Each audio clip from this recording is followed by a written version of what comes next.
Yes, people, welcome back to GNA TV and Chelsea Fan TV. I hope you guys are well, wherever it is that you may be around the world. And I am back for another Chelsea talk show. It's been a while.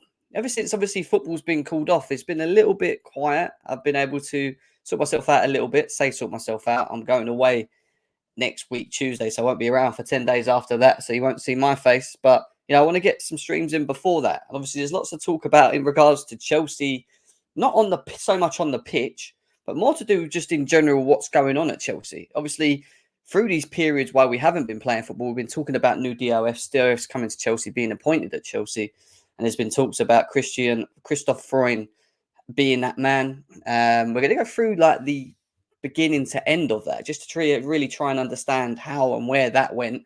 We're going to talk about the comments in and around also yesterday to do with what's his name? I've got my brain dead. I had it here as well.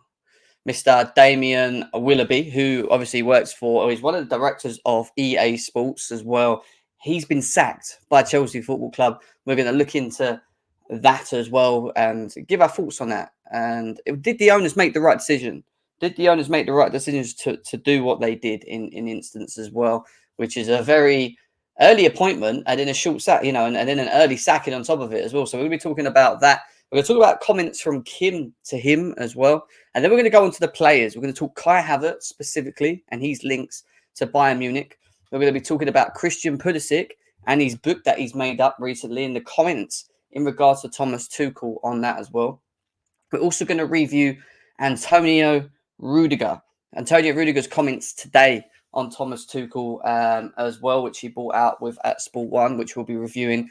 And then we're going to open up the lines and give you guys the opportunity to maybe just get involved, have a chat about the topics, anything that you guys would like to get into to discuss, we will get into discussing as well. But I need you guys to make sure that you're doing one real big thing right now. Smashing the like button. Smash the likes. Let's get these likes over 100 on both channels, please. Let's do that as quickly as we can. Like I said, the lines will be open a little bit later in the show, as always. And before we move forward, let's cue the intro.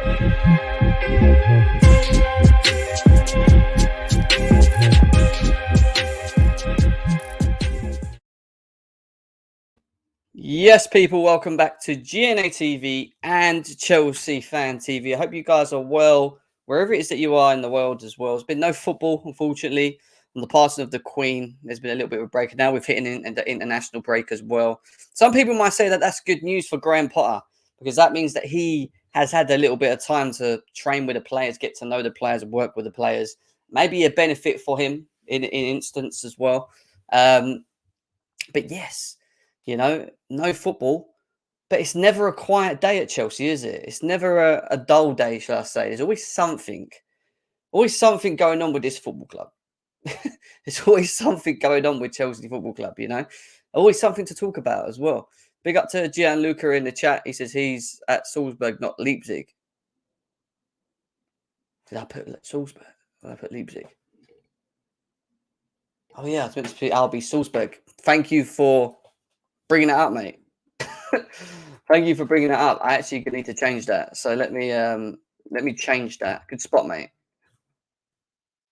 Then my phone decides to go crazy in the middle of all this as well, man. What is wrong with people? Right. Okay. So let's have a look at what I've done here quickly. 2 seconds, guys, before we kick on. 2 seconds, guys. 2 seconds. Let me just sort myself out. I've got to sort out my error.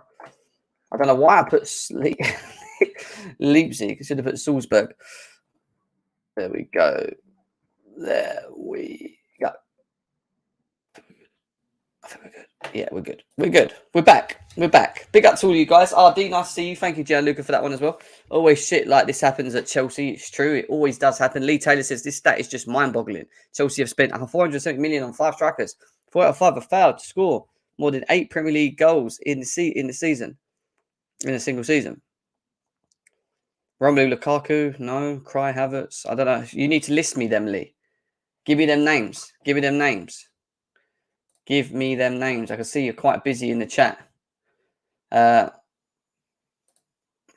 See, 80 million by Fofana could, but only we got that taken to the cleaners.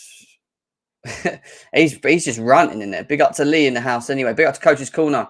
Dayoban, nice to see you. Chav, nice to see you, bro. Chelsea Circus right now. It's never dull. It's never dull. My best. Nice to see you, mate. This is big up. Big up to Texas Blue as well. Chelsea OG as well. Nice to see you, man. Nice to see you in the house. Chelsea database is just coming through as well. Indiana's here. Jem, how long have I been talking about Chelsea ruined strikers? I don't even think it's Chelsea specifically ruined strikers. I just think it falls down to Chelsea buying strikers that specifically suit what we're doing or the manager's ideas. You know, I don't think we do that well enough, you know. And when you look in the past at the type of players we bought, just players with names, big names, rather than understanding how they fit and work at Chelsea. And that's why we've been so shit with strikers in the past. My best. Zion, big up to you, man. Nice to see you in the house as well. Nearly over 100 of you guys here already. Make sure that we're hitting the likes, though, guys, on both channels. And I want to really get into things because there's a couple of things to get into as well. I want to start off, obviously, with Christoph, Freund, and comments from Fabrizio Romano, who, let's be serious, is usually quite accurate with his comments, or has been accurate with his comments in the past. He says that Salzburg confirmed they decided to keep Freund at the club and will not join Chelsea. The agreement reached on contract between Freund and Chelsea last Sunday has been cancelled as the Red Bull Group will keep the director. And this goes back to, let's revert back. This goes all the way back to here, where we were told that Christoph Freund would reach an agreement with Chelsea on Sunday. The project was also approved already. The Red Bull Group is really trying to keep the director. The Chelsea will insist, but also reopen talks with other candidates as Freund could now stay. So this was a bit of a weird one because he was quite spot on. He had personal agreement with Chelsea Football Club to take over the job. There was a verbal agreement between him and the club. Red Bull themselves weren't happy with it, and obviously have persuaded him. Whatever they have said, I don't really know. Maybe the job itself, in terms of the new owners, what's required, as much as he likes it, maybe a big jump from where he is and what he does or has been doing at Red Bull Salzburg as well. And you look at the portfolio of players that Christoph Freund has brought through, minus Sadio Mane, even though he was included in them, he wasn't. That wasn't under him. You know, you got the Haalands, you got the Pats and Dackers. You know, there's a number of players that have been brought through by this guy that is, I'll say not well known, but like weren't known at the time, and then they've now become sort of like, you know, decent professional top prospects. Haaland's obviously gone on to being world class, but Patson Daka, who was scoring loads of goals for Red Bull, comes over to Leicester. Maybe not the right decision in terms of career move, but you can see that, you know, there's you know, that he has a taste for good quality players that are not very well known across Europe, and then they go on to become and made the players that they're meant to be. And it kind of gives you an idea of how Chelsea want to play it moving forward, what they want to do with with in terms of the system, you know, the project, the idea. You know, they want to find a DOF that obviously has decent contacts, like most of them do, but also has a taste for bringing through players specifically that are maybe not well known, you know, not the main guys across Europe. You know, people, you know, they want someone to come in that's got a good eye for things and has an idea of how to approach it. And Todd Bowley himself in his long interview confirmed that he liked what Red Bull were doing and the ideas of what they're doing there. Now, it's not the fact that, you know, I think we wanted this guy, to be honest. You know, the amount of pressure that was put in behind it and whatever else. I think Chelsea Football Club wanted this guy. The fact that we haven't got him may force us to go on to a Paul Mitchell. You know, maybe wait next year for a Mark Edwards. There's talks about the Bayer Leverkusen sporting director, who we're currently in talks with at the moment. And it's just trying to find the right guy, right? The right guy that can fit our projects and ideas of what we can do. Oh, Indiana, stop your weird bias towards your football club, mate. You know that's not true. Let's not do that. Let's not do that. I don't think it's a serious link. Rejection is a number of games, but we've got him. Please go. I don't know what Mambas is doing. Paul Mitchell is a technical director, not a data specialist or something. He's like Marina, a negotiator and a first team manager. Well, yeah, but he's also what they deem and class as a DOF. It's just that he does things in a different way to maybe Christoph Freund would do under the project at Red Bull, and that's why Chelsea and Todd Bowley is so interested in the setup, in how they were doing things, you know. So we get that news from Fabrizio Romano, and then obviously it goes on from there after we fly through some of this, which we spoke about there, that he isn't coming and that they've persuaded him to stay. And then he comes out himself and says, yes, it's true that Chelsea wanted me and we had talks. I was thinking about Chelsea director job as I've been proud of the interests of such a top club. And then it goes on to say, from Reiter's point of view, Freund informed me about Chelsea, but at the end, he will stay here at Red Bull Salzburg. Now, whatever they've decided or have said to him or whatever has worked. And he's decided to stay along and stay on. And that's his decision. Fine. You know, there's enough decent directors, technical directors out there. It's just finding the one that fits the idea of what we're doing. All right. And, you know, we thought maybe by Christmas time we should have one. I still feel that we probably potentially will. There was this article brought out, which Fabrizio Romano retweeted in regards to Christoph Freund. And the comment says is exclusive. Chelsea were very surprised to see Freund deal fall through. So maybe that caught us by surprise by what we had offered. Incredible situation changed in just 24 hours. So whatever they said within that 24 hours, CFC talks with multiple alternative candidates. And then it goes on to read, which I'm going to try without... Oh, wait, Fabrizio Romano. Can we read it? Where is it then? What is this? Here we go. 1 second, guys. I've got to do something. To read the article, I've got to do something. Otherwise, we can't read it. And I want to read the article because it's Fabrizio Romano's article as well. So, if it lets me. Not letting me. That's annoying. But what I will say from what it says is what a crazy story behind the Christoph Freund now set to stay at Red Bull. It was a very big surprise as the deal between Freund and Chelsea was 100% agreed on Sunday afternoon. Both parties were ready to sign contracts this week on a 5-year deal, but then it collapsed because Red Bull Group bosses wanted to keep Freund as an important part of their project. I think he could have been a great fit alongside Graham Potter, but it wasn't to be. And I think probably the case, I think it's hard to judge these type of DOFs because we don't know enough about them. You know, we generally don't know enough about them themselves. But, you know, I can't get into that article. Otherwise, I would have read it for you guys. It won't let me read into it without subscribing, which is annoying. But we move. Yeah, so there we go. Chelsea's pursuit of looking for a technical director continues. Will they find one? Will they not? We will have to wait and see. We're going to talk about Damien Willoughby soon. I'll say next anyway, because that's the next thing to talk about after this. But Matt Law, what caught my eye in all of this and who brought the attention to the Christoph Freund thing was David Ornstein. The Ornstein dagger come out of nowhere. You know, Chelsea appointment of sporting director is not imminent. CFC optimism on Christoph Freund premature as RB Salzburg wants to keep the 45-year-old and he may now stay. Still interested, but also talking on blah, blah, blah, blah. So can I look at this one?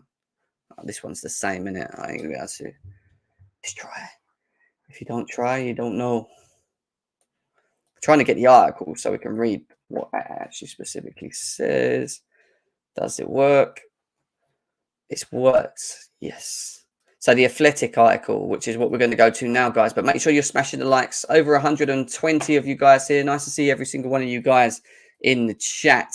So we've got this David Ornstein article as to what happened with Christoph Freund and why Chelsea didn't end up getting him. And it goes on to say that Chelsea's installation of sporting director is not imminent. There was a good chance that the front runner, Christoph, is now staying at Red Bull. We already know that. The 45-year-old Austrian was the top candidate for Chelsea's vacancy, but they're also talking to other contenders, and the interest in the role is said to be high. It means that the process to make the key appointment is expected to take a number of weeks to conclude. Ormstein then goes on to say, Freund was at Stamford Bridge for the Salzburg 1-1 draw.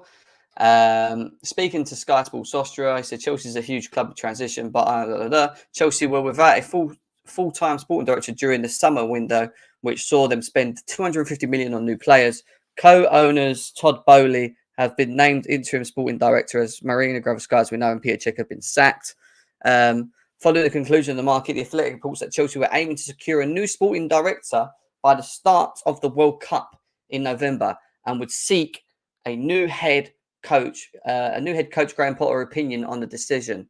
Chelsea are back in action on October against Palace, as we already know, which is going to be happening very, very soon as well. So there you go, guys. Basically, he just made the decision to not come. And it is what it is. We move, we move on from that. So I want to talk about the other candidates quickly. And obviously, Matt Law's brought out a comment to say about the Leverkusen guy. And what it says here is that Chelsea are reopened talks with sporting director candidate this week. Leverkusen's Steiten set to be spoken to, with Leeds' Victor Orte in the mix, unclear if he will be spoken to. So again, up in the air. You probably can throw Michael Edwards in there. You can probably throw the Paul Mitchells in there as well. I think Paul Mitchell, from what I've heard and what I've read, is probably the one that wants the job more than anything. But I don't think it's specifically, when I try and look at what Chelsea are trying to do in terms of locating a DOF, from what I've seen, I don't think it's specifically about finding a DOF that has the big name. I think it's finding the DOF that has the best structure, the best project, the best ideas, what would suit what they want to do. I'm talking about Chelsea, the new owners, what would suit what Graham Potter wants to do moving forward. There's a couple of things. The Athletic is locked behind a paywall. It is, but I just managed to break it and there wasn't much in there anyway, to be fair. So it is what it is. So we will see what happens at later stages in regards to DOF. Now we're going to move on to something a little bit out the blue that came out yesterday in regards to Damien Willoughby. Yes, Damien Willoughby, the commercial director that was appointed at Chelsea Football Club, has now been sacked after being in a job less than a month.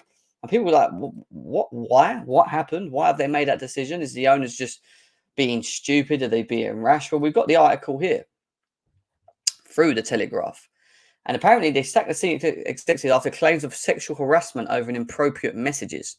The club terminated the contract with the commercial director after allegations that included sending sexually explicit videos to a football finance agent.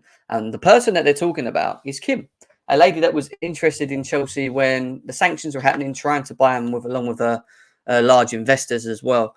Chelsea have sacked director Damien Willoughby for sending a string of inappropriate messages to Catalina Kim that put a proposed multi-million-pound investment project at risk. In a statement to the Telegraph Sport, Chelsea confirmed that Willoughby, who had been working at the club for less than a month, was dismissed on Tuesday for sending inappropriate messages before being employed at Stamford Bridge for the second time in his career. That is a very silly move from him, and look at him. What is he doing? The complaint was made by Kim to Chelsea's president of business, Tom Glick, who hired Willoughby. Kim said she had been sexually harassed before his employment by the club and alleges she felt threatened over the telephone while he was working for the Blues. I don't know what is wrong with this guy or what he's trying to do. The sacking of Willoughby, who started work for Chelsea in September, having previously been employed, has just been 3 months after the club new owners promised to instill a new environment consistent with values. In a statement, Chelsea said Chelsea Football Club confirmed that they've terminated Daniel Willoughby's employment. Evidence of inappropriate messages sent by Willoughby prior to his appointment at Chelsea earlier this month has recently been provided to and investigated by the club. While they were sent prior to his employment at the club, such behaviour runs absolutely counter to the workplace environment. Maybe we should have done a better check of his CV. Not that we would have found that out, because that would have needed someone to maybe come out and say it. But yeah, Yeah. Kim has held talks with Chelsea and Glick, who became the first appointment of new on behalf of overseas investors who want to pump hundreds of millions of pounds into the club's men, women, and academy team. Now, part of the reason why I wanted to read this was because of this comment. Because it's talking about her wanting to pump money into Chelsea. But when Todd Bowley and Clear Lake Capital and the Hans-Jost Fischer, whose name is, took over the football club, one of the clauses, if I remember when reading it in the contract, was about any other shareholders being able to jump on board for the first 10 years. So basically, Chelsea and Todd Bowley owned, whatever, 80, 90, whatever, 100% in combined of the club. But what they weren't allowed to do was sell their shares for the first 10 years, which means bring people on board to reinvest into the club.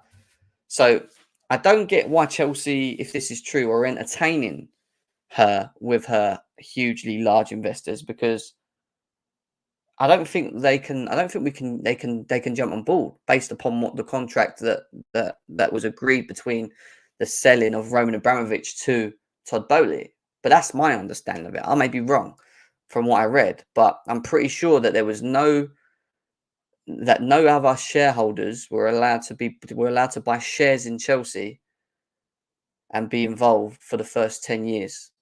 That I'm pretty sure was the case. But those talks have stalled since Glick added Willoughby, who he worked with at Manchester City, to negotiations that prompted Kim to raise her concerns. Kim provided Glick with a series of messages that were sent last year by Willoughby, brought up the subject of having sex, posted an alleged sexually explicit video, and suggested he would arrange a meeting with City chief Ferran Soriano if she was willing to be naughty. I don't know what the fuck's going on here. He's seen the message, which shows that Kim repeatedly turned down Willoughby. Advances reminder that the message allegedly became angry in March in a rejected proposal from Willoughby to help fund a bid to buy Chelsea.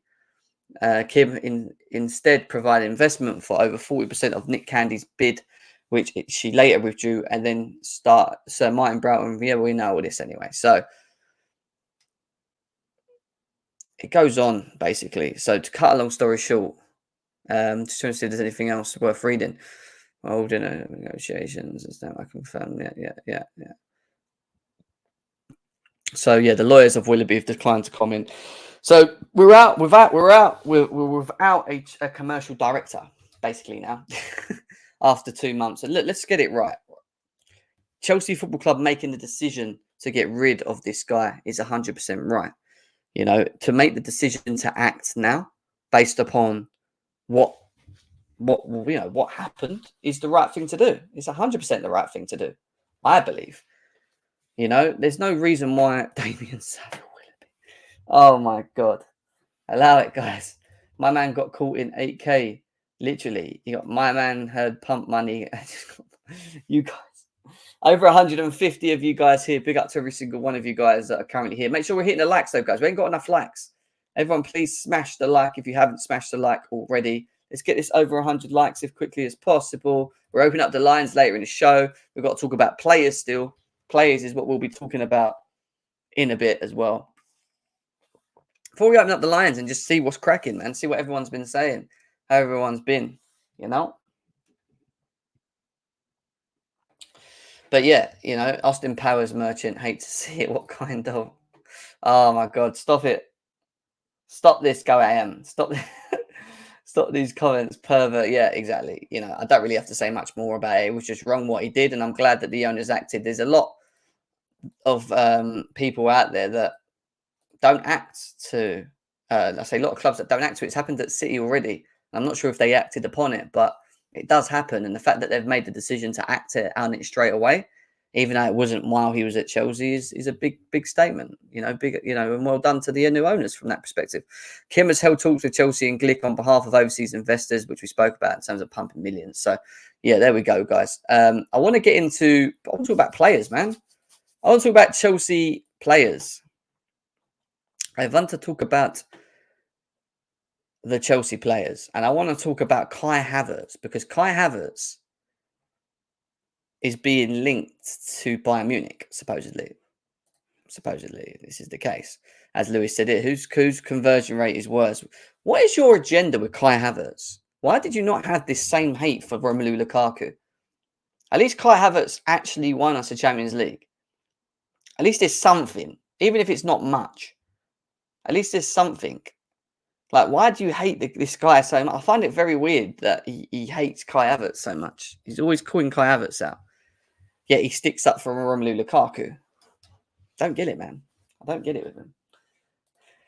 He really tried to exalt him. I know, it was fucked, man. It's a fucked idea. It's fucked. But going back to Kai Havertz, anyway, we're talking about Kai Havertz. There's links to Kai Havertz potentially leaving and going to Bayern Munich, is what we're hearing. Apparently, Chelsea are maybe willing to listen in for that. Maybe himself after a while. Look, I think, and I keep saying this about Kai Havertz, I think he is on a tightrope. I understand why people are frustrated with him because of how much money we spent and whatever else. I get that. What I do want to see this season is I want to see him playing in the position that he is playing, but he has to start taking his chances. And I think this is his best role. I think if we're going to see the best of Kai Havertz at Chelsea, this is where he's playing, where Graham Potter played him the other day and where we saw Thomas Tuchel play him in the last game, is definitely where he should be playing. Not as a number 9, not off the right, not off the left, just being a player that can kind of just float around and be effective and run into the space and use his movement. And that's the whole point of him. You know, find himself in the box along with the striker, whoever that striker is. You know, I think time has to be given this season for him. I do. Because, you know, new manager and whatever, you know, they're all going to need to kick on. But now he needs to kick on in the position that I feel he's comfortable in. Tuchel won us the UCL, bro. I mean, Kai Havertz scored the goal, so let's not act like he didn't score. He did. Forgave Lewis. He backed Bidgenson and Lukaku. He's the most tapped fan of all time. Is what Guy I'm saying. He's absolutely muddied. Lewis has been muddied. Lewis has been muddied, man. Lewis, man. Carefree Lewis. Come in. I've sent you the link, mate. Come in and have your say about this story. Kai Havertz. I know you like talking about Kai Havertz. I know you like slagging him off. Lukaku and Kai Havertz have the same non-penalty goals in the finals, but Jem won't speak about it. What? But wait a sec. Let's rewind a second. Yeah, this number one. Let's not talk about a player that should never be spoken about, really, because what did he actually do? Let's be serious. He was useless. He cost 100 mil. If anything, you should be more angry with him because he cost us 100 mil than him. Yeah, fuck Lukaku, but they're both. You should be more angry with him. They're both shit. He fucked us. Kai Havertz didn't fuck us like he fucked us. He fucked us. Are you sure? Havertz played more and he fucked us in a lot more games. But we've benefited more from Havertz than we have from Lukaku. Let's not do that. How? Both scored one non-penalty goal in the final. That's not true. He scored the winning goal in the UEFA Champions League final. As much as it was a long time ago. Congratulations. And the only person that I single-handedly give the Champions League win to is Tuchel, not any of these players. Who won us the Club World Cup? Lukaku and Havertz. No, and Tuchel, who won us the World Cup? Who actually won us the World Cup? It was Havertz. He scored the winning penalty. Oh, so Lukaku didn't score then? He scored in the game. Yeah. Right. So give Lukaku the same energy. But I can't because Kai Havertz won us the Champions League. Lukaku didn't. Bruv, Tuchel won us the Champions League. Like, do you see what I'm saying? You can say Tuchel won both. You can't be because we can agree the squad was been shit throughout that time. So say Tuchel won us both, but I'm not giving the players any single-handed ability of saying they won it for us. No, they didn't. Tuchel won it for us. Tuchel won us the Champions League with a Havertz, Mount and Werner front three. That is Tuchel. Yeah, not and the players are the ones that performed on the day and won because of Tuchel's management of them. Otherwise, why did we sack Lampard? Because Lampard would have won us the Champions League. No, but he wouldn't have though. So it wasn't the players and it was the manager then. Well, no, it's more than that, isn't it? It is the manager as well. So obviously, then why would we have sacked Lampard? The manager's Why systems would are we as have sacked Lampard then? Because Lampard would have won us the Champions League with the same players. The manager's system is as important. I agree, but we wouldn't have been able to win the Champions League in the specific way that Lampard set the team out. No, is the answer. Which is why it's on Tuchel. Yeah, and the players have still got to perform in it. You've seen how shit they've been recently. The players overachieved because of Tuchel. And I believe the majority of people would agree on that. I just think that these players have been dog shit for months. Exactly, but this is why I keep talking about all of them, not even just Kai Havertz right now. I think they were just in a real good run of form, and they were just playing very well. My issue with it all, I don't think it was a run of form. I think we just changed our style of play, and people weren't able to cope with it. Plus, a bunch of other teams in Europe were on a rebuild. Yeah, Madrid to a degree, rebuild, Bayern rebuild, PSG rebuild. I mean, what was we then? What was we at that point? Was we meant to be the complete team? I mean, with the window that we had and the way we were hyping those players, kind of. We expected. Do you remember how gassed this fan base was after that 2020 window? We expected more from them players. I agree with that. I'm not even hiding that, and that's why I say he's in a tightrope. Listen, I keep saying it with Kai Havertz. He's on a tightrope, and we're talking about obviously him being linked to Bayern Munich, and Chelsea may be entertaining that. But to see the best of him, he has to play in this position that we're seeing now. We have to, and he needs to be consistent in it. I've heard it so many times, my guy. Until I see the consistency, I've washed my hands. Personally. I agree, but at the same time, Kai Havertz not playing well is partly to also do with the team not playing well as well. No, I'm looking at him as an individual. When he's on the ball as an individual, he stinks. Yeah, but he spends half his time on the ground. His finishing shit. He can barely head the ball. He's not in the middle of the box to receive crosses. He's not even drawing fouls. He's getting booked most games. He has more books than shots on target. He's been shit. I think there's 3 games this season where I think he's been decent, in my opinion. I think Spurs game he was very good. Yeah, Spurs he was good. It was very good. I thought he was good on Tuchel's last game. He was the best player on the pitch, playing in the role that I think that he should have played in. And who was the last game we played? It wasn't that one. What was the game before that? Salzburg. No, not. You see, the Salzburg one confused me because I see a lot of people saying he was awful, and I see a lot of people saying that he was actually all right. So for me, I don't think he's all right. Is people who are just grasping at straws, trying to say anything they had a decent game. He was for 15 minutes and then ghosted again. Yeah, fine, but then let's be serious. A lot of the people that are freaking hate on Kai Havertz are the ones that backed Lukaku as well. So it goes. It's not got to be a Lukaku and Havertz thing. Like I told you, the whole reason why I wanted Lukaku back in the squad was because Havertz was so shit up front, and Werner as well, that I was feeling forced to bring him back. We could have fucked Lukaku off ages ago if Havertz was decent up front. We would have never had to turn back to him. But he was never a number. He was never a number 9. This is my thing. I've always said waffle because we all heard he was versatile and he could play in multiple positions and all of that. But he's not going to score 20 goals. We play him in multiple positions and he stinks in all of them. No, he can do a job in. He's a versatile player. He can do a job. Is that what the Chelsea standard is now? No, it's not. But what I'm trying to say to you is he has the versatility in his game to play in different positions. It's just that he can only play it to a certain level. And what I'm trying to say which isn't the level of Chelsea Football Club. No, look. At the end of the day, he's on a tightrope. At the end of the day, I agree with you. That tightrope. You may have given up on him at this point. I haven't, not yet. No, I haven't given up on him yet. I think I need to see what Graham Potter's going to do with him if he gets in the team and if he plays well. I need to see it specifically. You're a loyal man. I have to respect it. Me, I will pay. I won't pay for his flight. I'll give him a boat and he can fucking pedal his way to Munich for all I care. But that's actual what I'm trying to say to you. That is a general not dislike. You do not like the guy one bit. So even if the guy plays well, because I've had to sit here and watch every excuse under the fucking planet for this guy, and he's just mid.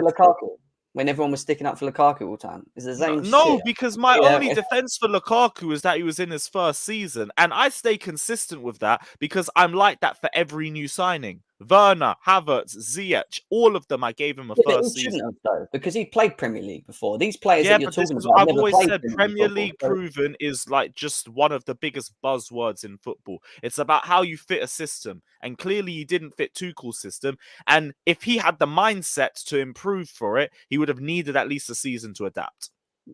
What forward do you think actually suited Tuchel's system, though, specifically? Because for me, I don't think it was specifically.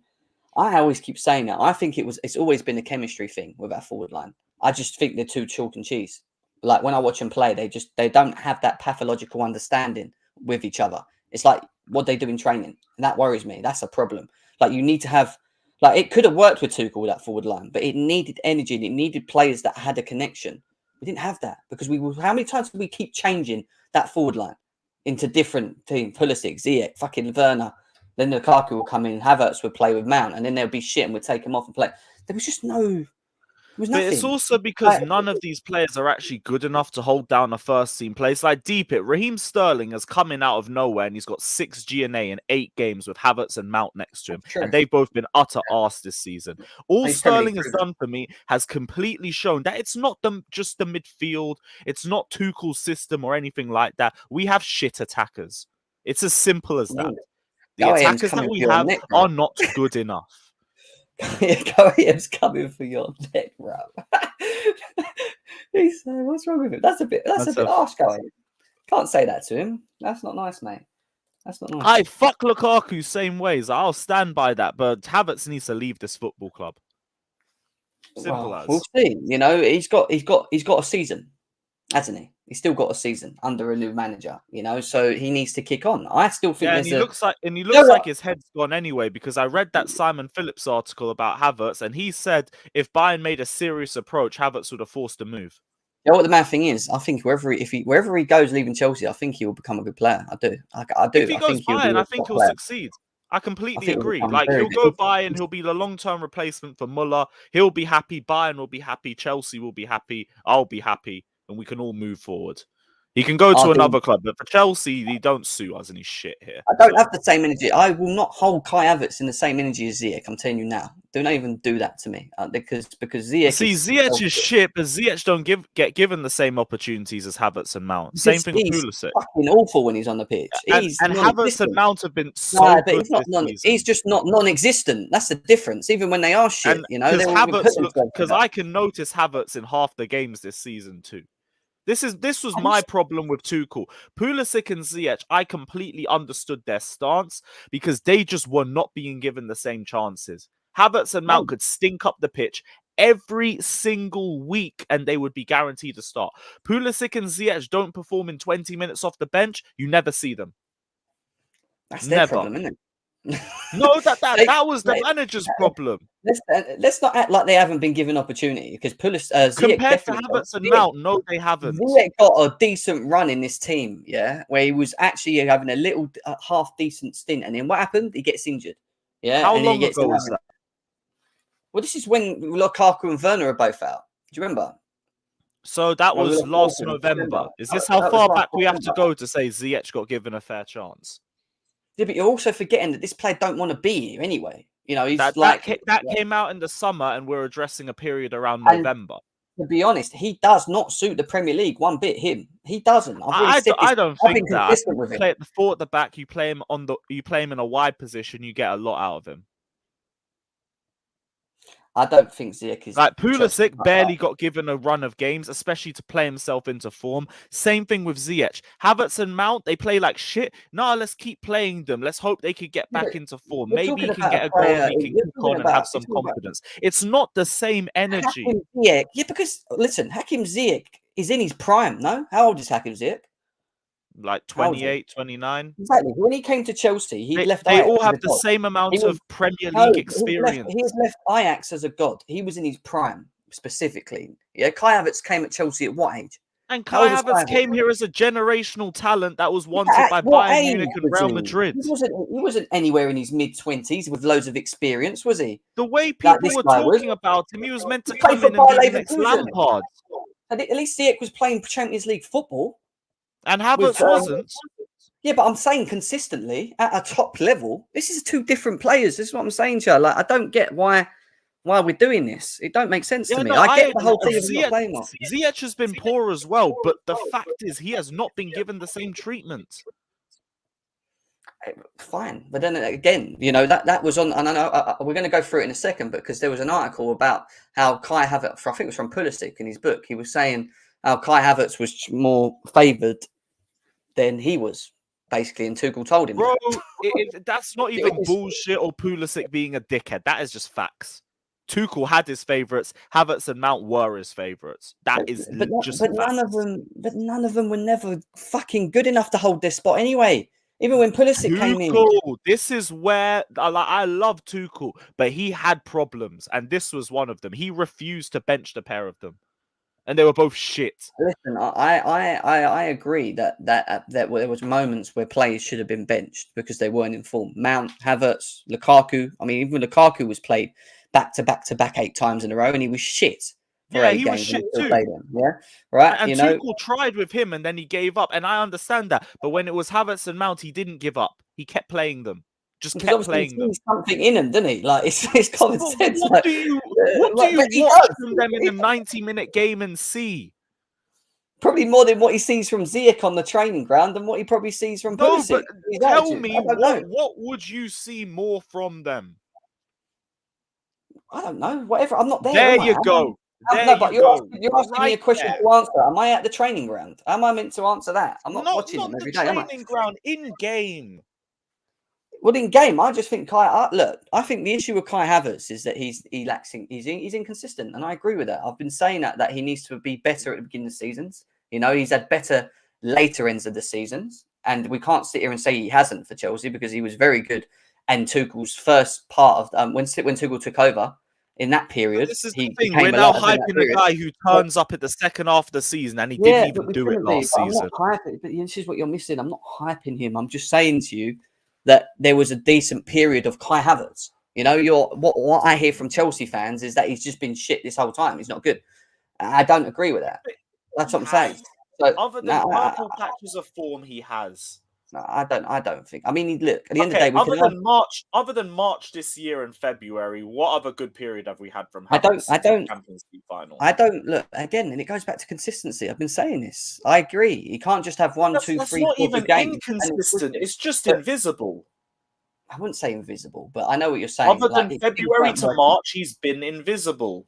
So was our forward line. This is what I'm saying to you. You're not look. Chemistry is so important with these players. I keep stressing this to you. But we brought a versatile £72 million generational talent who can't do anything. That's not true. Yeah, our forward line doesn't do anything. Maybe we're relying on the £72 million talent to do something.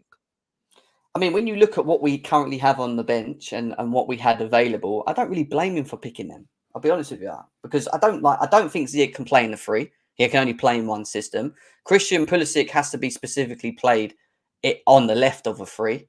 Yeah, which I agree. Maybe he should have been given. I think out of all of them, if anyone was meant to have been a hard done by, more to a degree, it's Christian Pulisic, not Ziyech, not Lukaku, not even Callum Hudson-Odoi to a degree. I don't. Yeah, I agree. They wouldn't even let Pulisic leave. So what's left? That's what I'm saying to you. What's left at that point? What are you going to do if you're Thomas Tuchel? Because what is there to turn to? What's he going to do? This is why I understood rotation. This is why I understood rotation. But the problem is he didn't rotate. And what that does as well to the players like Ziyech and Pulisic, it fucks with their motivation. Because why are you going to stay motivated when you're only getting given 15, 20 minutes each game while you're watching Havertz and Mount stink up the pitch for 70? He's also started games, though. Ziyech and whatever else. And they've had stinkers. I've sat here slating them, how bad they've been. They haven't had as many. Because they don't get given the same chances. I think with Pulisic and Ziyech, it would be fair if Havertz and Mount got given the same energy. If they came in, had a stinker, and they didn't play for a few games, all of them, fair enough. The problem is there was players that would play, even though they had stinkers, and there were players that would have stinkers, and you wouldn't see them again. But at the end of the day, this is all going to fall down to one big thing to me. Yeah, it's going to fall down to preference, because you're going to have some Chelsea fan base that feel that Havertz and Mount should have started, even though I actually feel that they should have been dropped. and I keep saying this, even in my timeline, I say we should drop players when they're not in form. I agree. It's not something, it's not ideal, but it's what you're dropping them for, and then you bring in Ziyech, and I'm talking about under the Tuchel era, who then can't really play a free system. And we've seen so many times play a free system and just not be effective, struggle to hold the ball up, get taken the ball off easily, weak on the ball, unable to dribble past players. Yeah. Sounds like Havertz. Christian, that's not true. And then you got Christian Pulisic, who, all right, out of all of them, should have been given more chances. But when he was given chances, was being played out of position by being played as a striker or as a right wing back.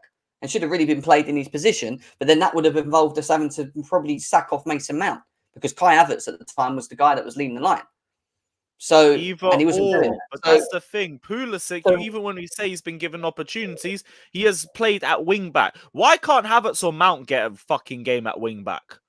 Seeing as their best attributes are pressing and work rate. Why can't they do it? Because we tried to play Christian Pulisic up front and it absolutely failed on its fast. It didn't work.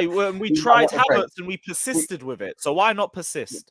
Well, we persisted with Havertz up front because that was the only other option we had in terms of it. I don't think it was his best position, and he could. And in games, there were certain games where he did. I don't think he played too bad, and that's my opinion. I don't think he was that bad as a striker. I just don't think he's consistently able to play that position. That's all.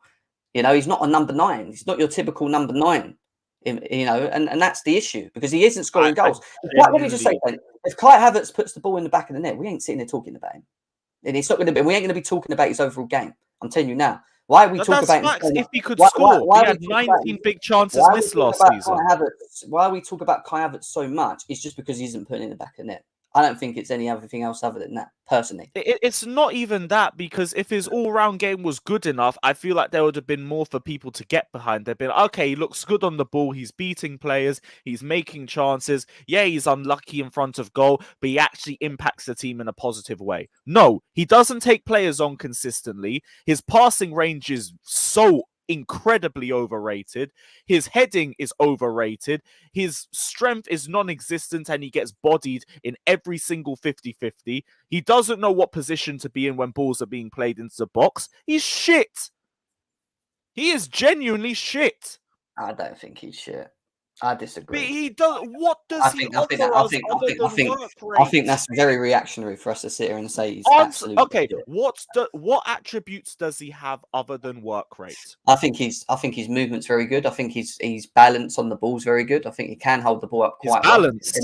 Yeah, I think his balance is pretty decent on the ball. Every time I see him on a 50-50s in the ground. No, not all the time. It's not the case, is it?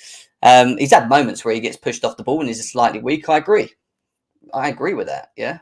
But at the end of the day, I think where we do see anything on the ball, by the way, where we do see the best of him is being close to someone, playing 1-2s, and making runs in behind, and having the ball to be able to run into them pockets of spaces. So his best attribute on the ball is 1-2s.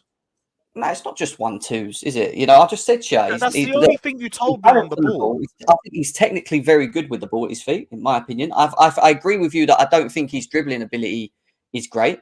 I do think he's quicker for as tall as he is. I do think he's got quite a bit of speed on him. And if we found him more in the box, we are scraping at the bottom of the barrel for on the ball attributes. What is it that you? But what I don't get with what you're saying here. What is it you're specifically saying about on the ball attributes? I'm saying he's not good enough for us. Yeah, but what is it that is specifically great as what is it you're asking for? That's what I'm trying to understand. What is it you're getting I'm trying to find out what he brings to my team on the ball. What does he do when he's in what possession? What is it that you want specifically from from a forward in your team? Show me something that means I can profile you. Can you take on players? Can you create chances? Can you finish chances? What do you do when you're on the ball that is progressive for the club? Because I can't see it. All I see is running around, pressing, good mentality. That's it. Again, that falls down to having good chemistry with people around you, doesn't it? No, because I'm asking, what does he do on the ball? Individually.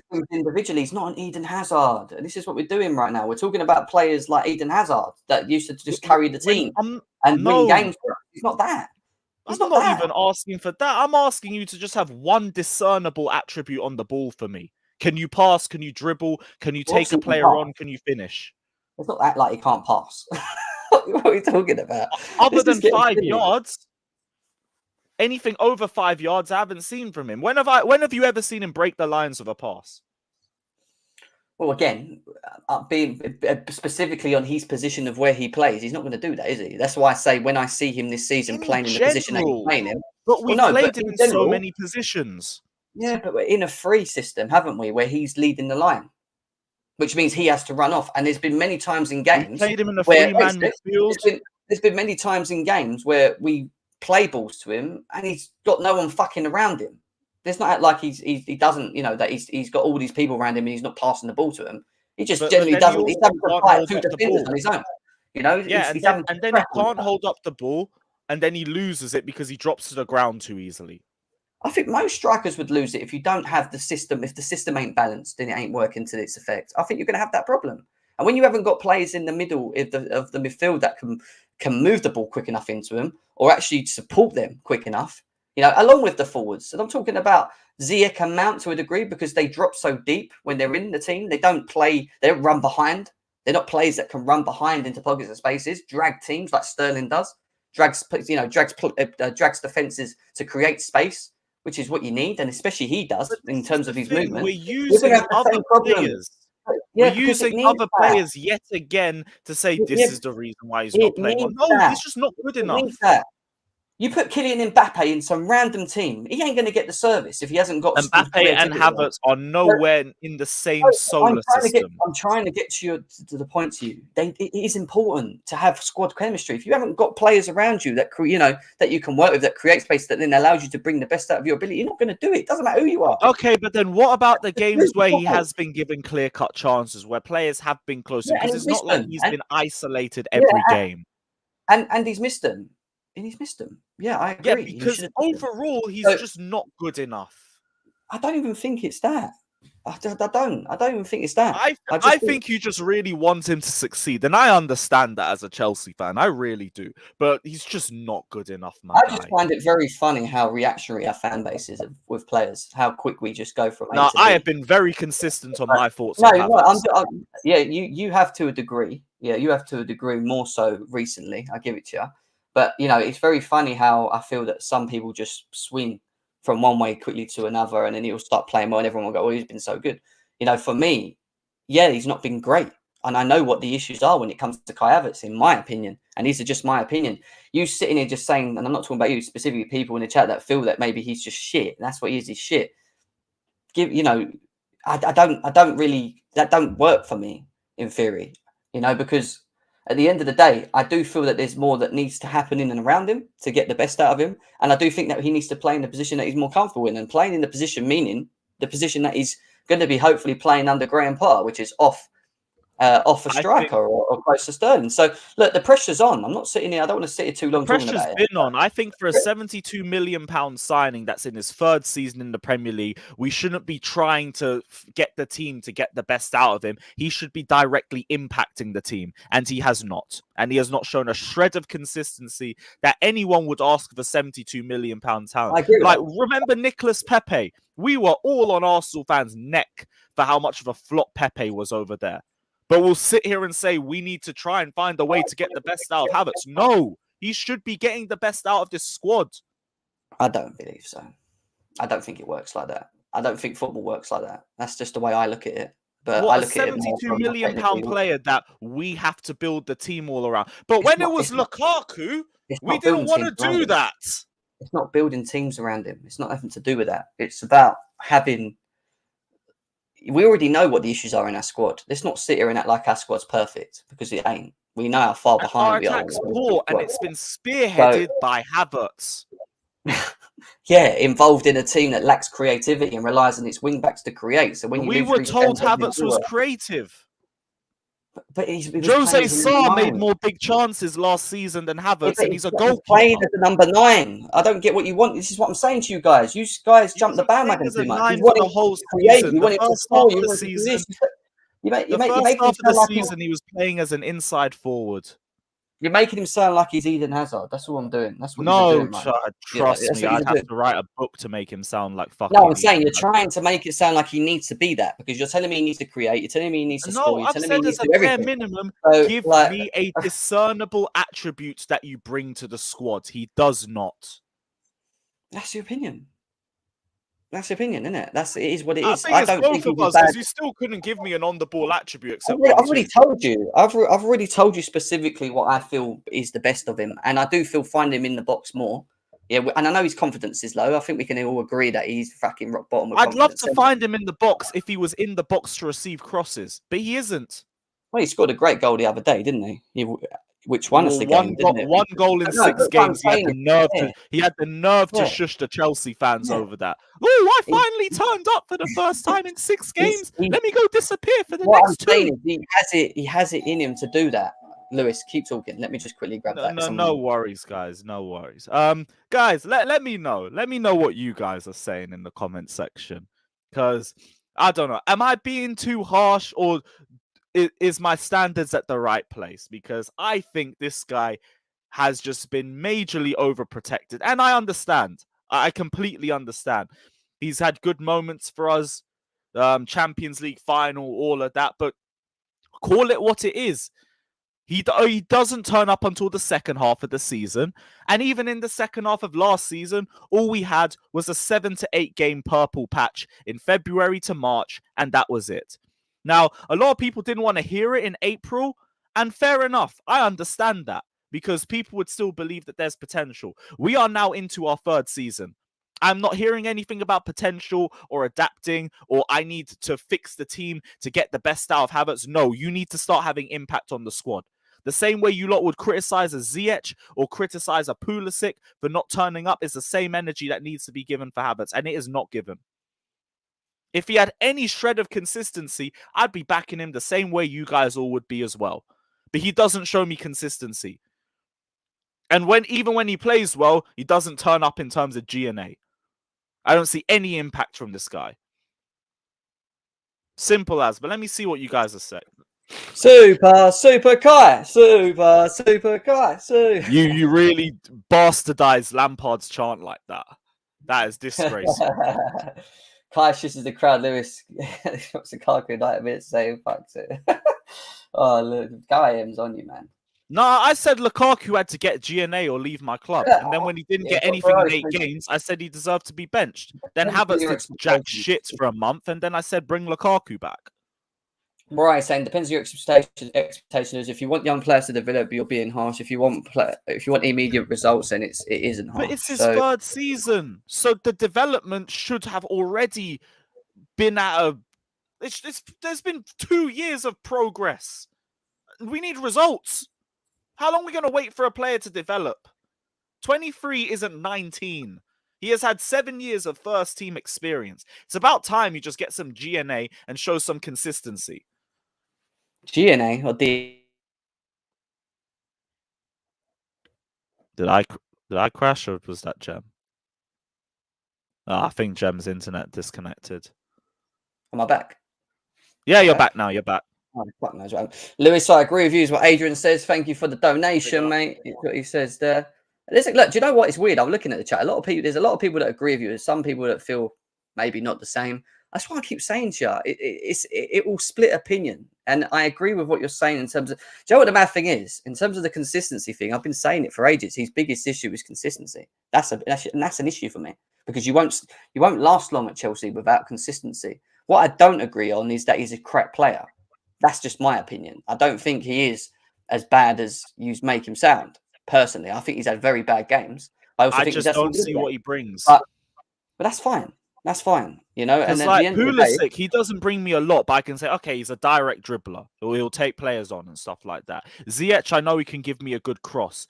Mason Mount, to be honest, is in the same boat as Kai Havertz, if we're being completely honest about it. Aubameyang, good goal scorer. Fucking Brozier, to be honest, is still very raw. We can't say too much, but he looks good on the ball. Havertz, I don't know what his attribute is. I think Brozier deserves to be given the chance anyway, you know. I think yeah. He's actually young. He's actually inexperienced. He gets time. I completely agree.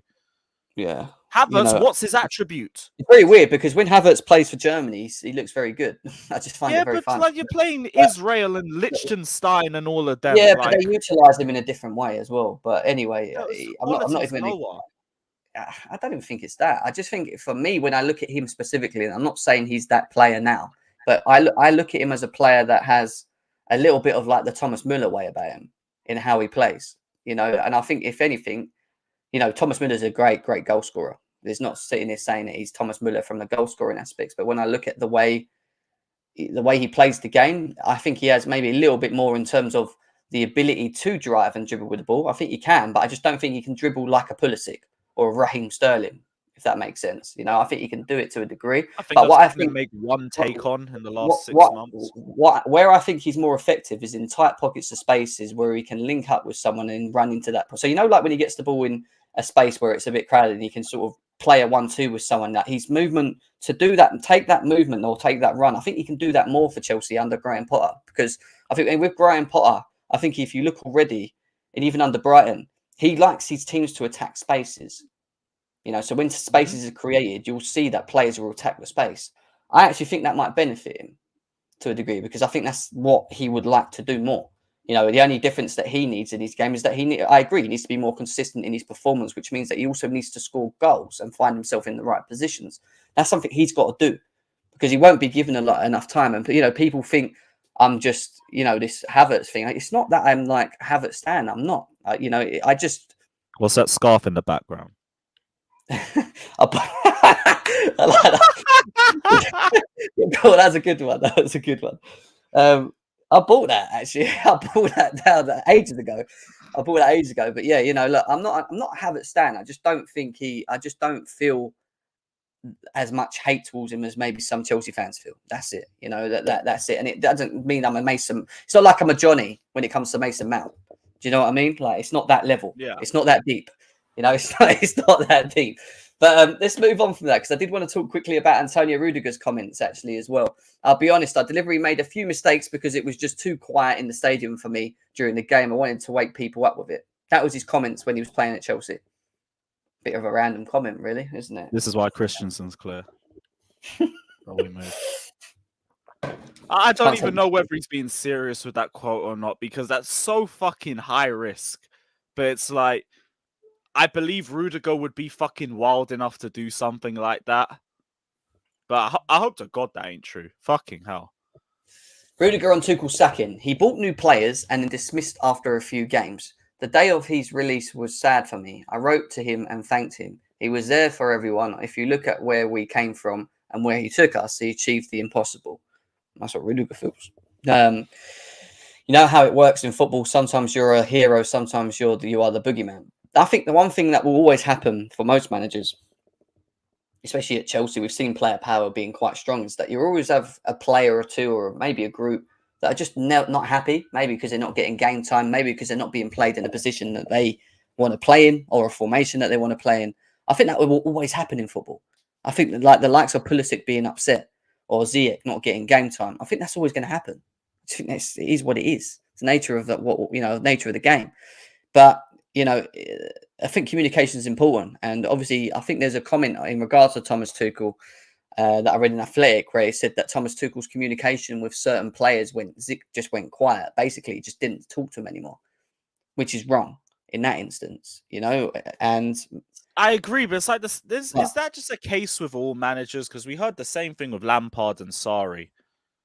Even Conte at points, like if you're not in the manager's plans, he just kind of shuts you out. So I don't even know if it's a bad thing or if it's just protocol.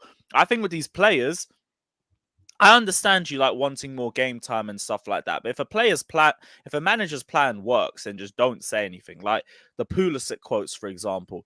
Yeah, I get it. Like he was in good form after the first leg in 2021 and all of that. Yeah, maybe Tuchel said he should have started. Maybe Tuchel didn't.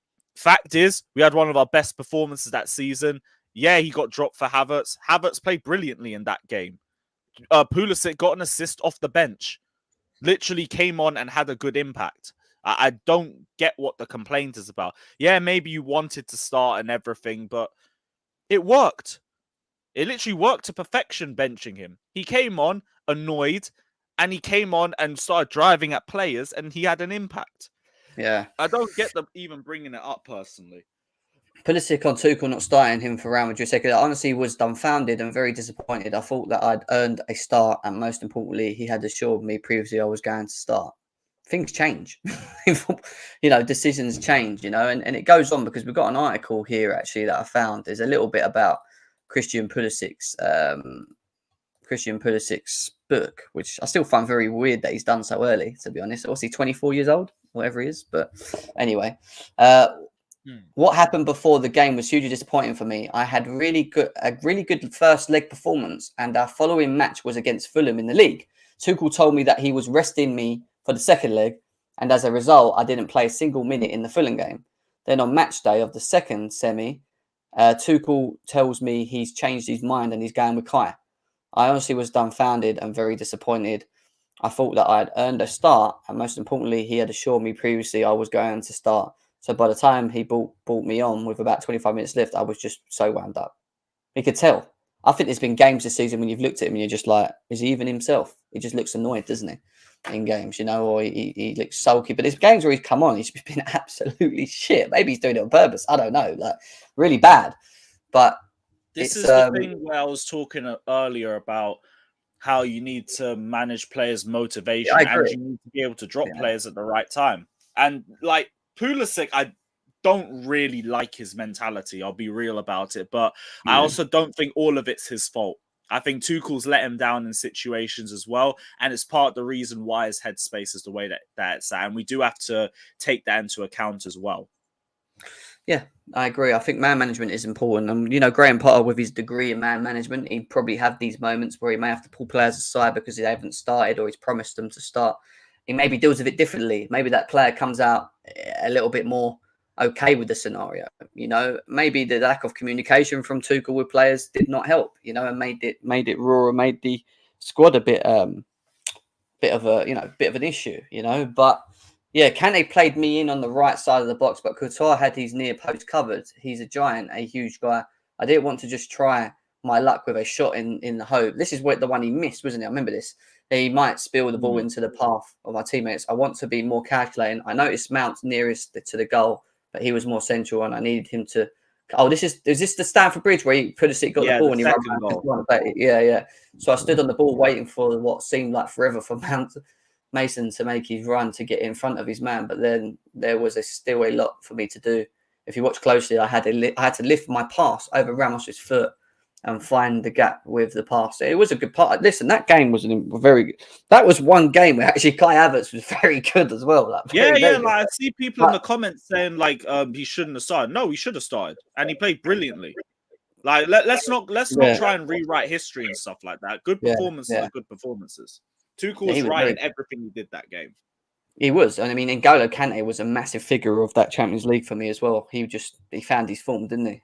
Especially in the Champions League. That was his best game of the whole tournament, personally. It was just everywhere, mate. It was like having Kante and an assist. It was like having Kante 3 years ago, watching him run around in that game. I loved it. I cut across the front of the untold story behind that goal. He's talking about Pulisic on his goal. Is this the one he scored at the? Oh, I get what he said. The untold story behind the goal is that when Rudiger has the ball, I can see he's looking to play it long over the top. And I started my run to get in behind the Madrid backline. But as I took off on the run, I hear Thomas Tuchel yelling from the sideline, "Christian, stay in the pocket. Don't make the run." But I just had the feeling I'd find the space and got on the end of the pass. So I continued the run. I came across the front of it, Nacho, and behind Varane. When I got the ball, I thought I was going to have a shot straight away. But then I realised I had far more time than I thought I would have because Nacho had run to cover the goal line. And he says, was more concerned about marking a rival in the box of Werner. So I thought that I would create a better angle for myself by rounding Courtois and then picking my spot. Yeah, it was a good goal. I remember that goal as well, actually. And, one of the things in that game that worked so well, even though we drew that game, was because we ran behind.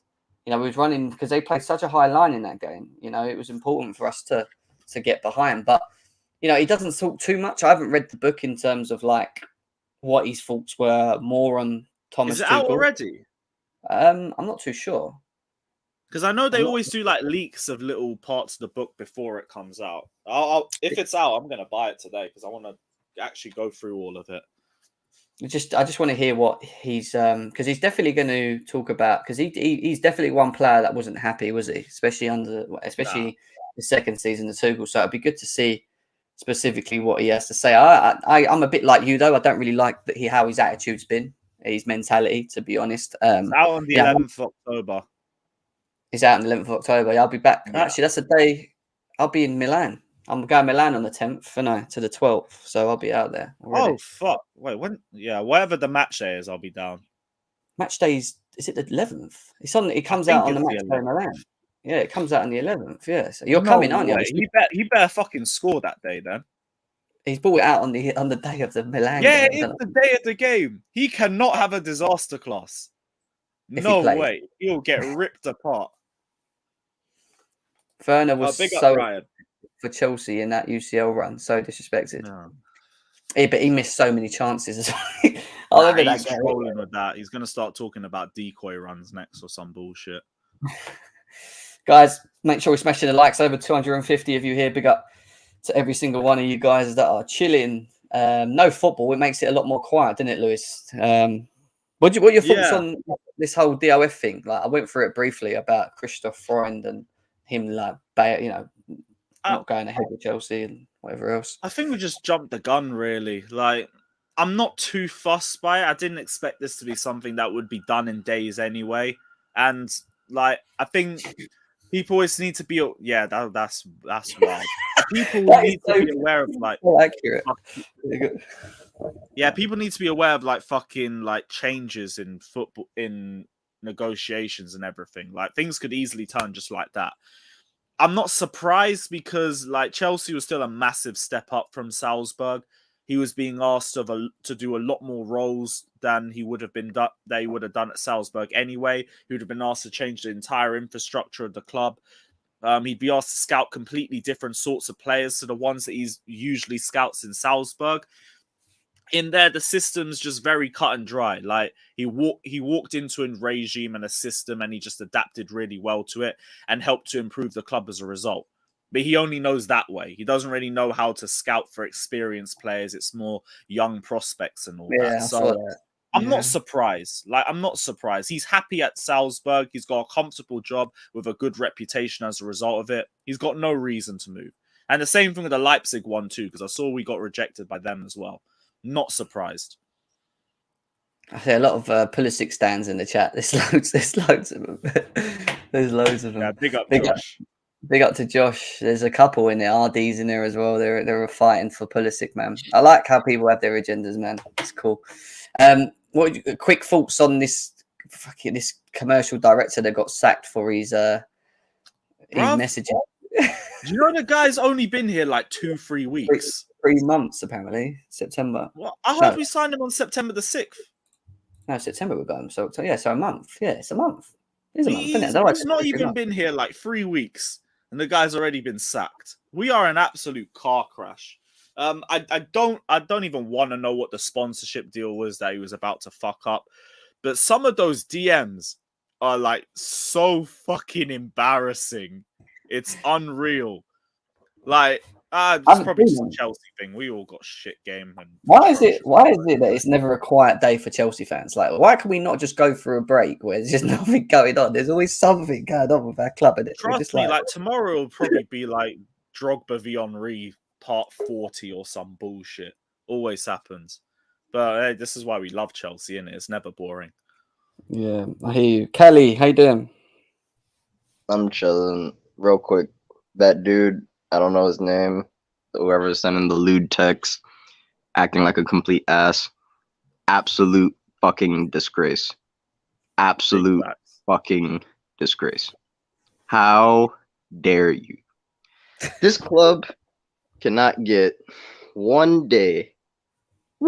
This club is like the girlfriend when you go home and you walk through the door. It's been an 8-hour work shift. You're tired. Long day. And she yells at you and says, "Why are your clothes left out on the bed?" And then you start an argument for no fucking reason. This club. Can we get a month where we just play okay football. I'm not even asking for pretty football. Okay football. We don't have any problems with the board. Our main target for DOF doesn't snake us. Like, please, wallahi, I'm tired. I'm really tired. I just want some peace with my Blues. That's all I want. Take me back. Take me back to the good old days. And you come to the stream for the peace? Yeah, I'm not gonna lie to you. The stream is more peaceful than what's been going on with the club. I'll keep it at 100 with you. The stream is more peaceful. Talk about fucking Havertz for an hour. Fucking hell. Yeah. Anyway. You have a Pulisic stands over here, and oh, they're everywhere, mate. We've got Pulisic stands, we've got fucking Lukaku stands, we've got everything here, mate. Really quick on the players too. That one necessary. If people that are doing this whole Stan Hive thing, where you're like, oh, I'm a Pulisexual. I've seen the name, crazy, right? Oh, I'm a Havertz sexual. Oh, I'm a Lukaku sexual. Listen. This is Chelsea Football Club. Either perform or get out of my club. I'm tired of being so kind about this. Look, Havertz, you have till the end of the year to be consistent. If you don't, go to Bayern. Pulisic, honestly, shut your trap. Put 10 goals in the back of the net. If not, don't write another book. It's literally pointless. Josh is twitching, man, when you say that. You gotta love Jeb calling people stands. He spent an hour and a half talking about how good Kai Havertz is. My thought process with Kai Havertz is not because I'm a massive stan of him. It's just that I just feel that there's I don't think he's as bad as you guys make him sound. And I think you can get better out of him. Isn't it the definition of a stand when you don't think everybody thinks he's bad, but you don't? I think that's probably on him. That's probably on him to prove, Jem, and not for us to say. Yeah, but that's my point. Yeah, I get that. But when people come on here and say he's shit, I just disagree with that. So if that makes me a stan, then it is what it is, isn't it? You know. I mean, but that's what Pulisic fans saying. When people saying he's shit, he's not shit. Well, yeah. I just stopped talking about him. It is what it is. I'm not going to waste energy on the guy who's getting 10 minutes a game. I'm not. That's not where my finger's pointing. It's pointing at the guys playing 70, 80 minutes doing nothing. Exactly. I don't think that Pulisic is the problem. Like, why even talking when the guy plays for 15 minutes? Right. If he had the time to play game in, game out, then we can talk about it. But until complaining about a 15-minute appearance, you're basically complaining that he didn't come on and win the game for you. It's like, okay, man, like we had 75 minutes to do that part. They've just all been inconsistent, isn't it? That's it is what it is. Like, yeah, but he hasn't. Go ahead, the problem with Chelsea fans is because, to be truth, we all have agendas, doesn't matter how we try, how much we try. But specifically towards the players, you think slightly better than other ones. So, for example, as much as I think Kai is talented, he doesn't show it on the field. So, you see what I'm saying? So, Kai Havertz is not shown, and he gets consistent run. Mount is not shown, but he's consistent run. But we're bitching about the substitutions that comes for 15 minutes. It depends. The problem is that's why, like, I don't know, like I don't think Pulisic will do better than Kai and Mount, but you cannot say he won't because he's didn't have a time. That's all it is. Yeah. I just want the team to win. And so for me, it's like if I'm watching two guys play consistently 7, 8, 9 games and they're not doing anything, my immediate reaction is to like, let's change it up a little. Or like, let's see if some different players make an impact when you play them from the start. Like, it's not necessarily like I think, oh, Pulisic will come in and be the savior. It's just that I've already watched these two assholes do nothing for 7, 8 games. Let's change it up a little bit for a few games. Like, and I just want Andrew to use this sometimes in his life. How's that? Hey, shut up. I just woke up. I'm a nice. Just wake up. Surfer woke up and caught strays immediately. I'm a look, Mr. fucking oil painting over there. Do you know what I mean? Jesus Christ. Sorry, Josh. Go ahead. What were you thinking? No, you're fine, man. That's all. That's my whole thing. Like, I don't care who's starting as long as they're playing well and the team's winning. Like, Pulisic could not play the whole season. If we're winning and playing well, you won't hear a word out of me. It's when the people who are playing are not doing their job, and there's other people that you should be giving some opportunities to. Otherwise, why are they on the team? Like, if you're just going to play the same two idiots. Dude, any of you guys have a problem with benching Havertz for Pulisic? Because I don't whatsoever. I don't have a problem. I've been saying anybody that's not playing well. 6 months. I'm here. I don't have a problem benching a single player that's not performing. Like, from the best player on the team to the worst player on the team. If they're not performing, they can hold some bench. I don't think there's anybody on the team bar Thiago Silva right now that's like an undroppable player. Reece James. Reece, yeah, fair enough. Yeah. How there's like, even if you want to drop Reece James, who's gonna be right? Yeah. That's the issue with James. There's literally no one that can drop for him.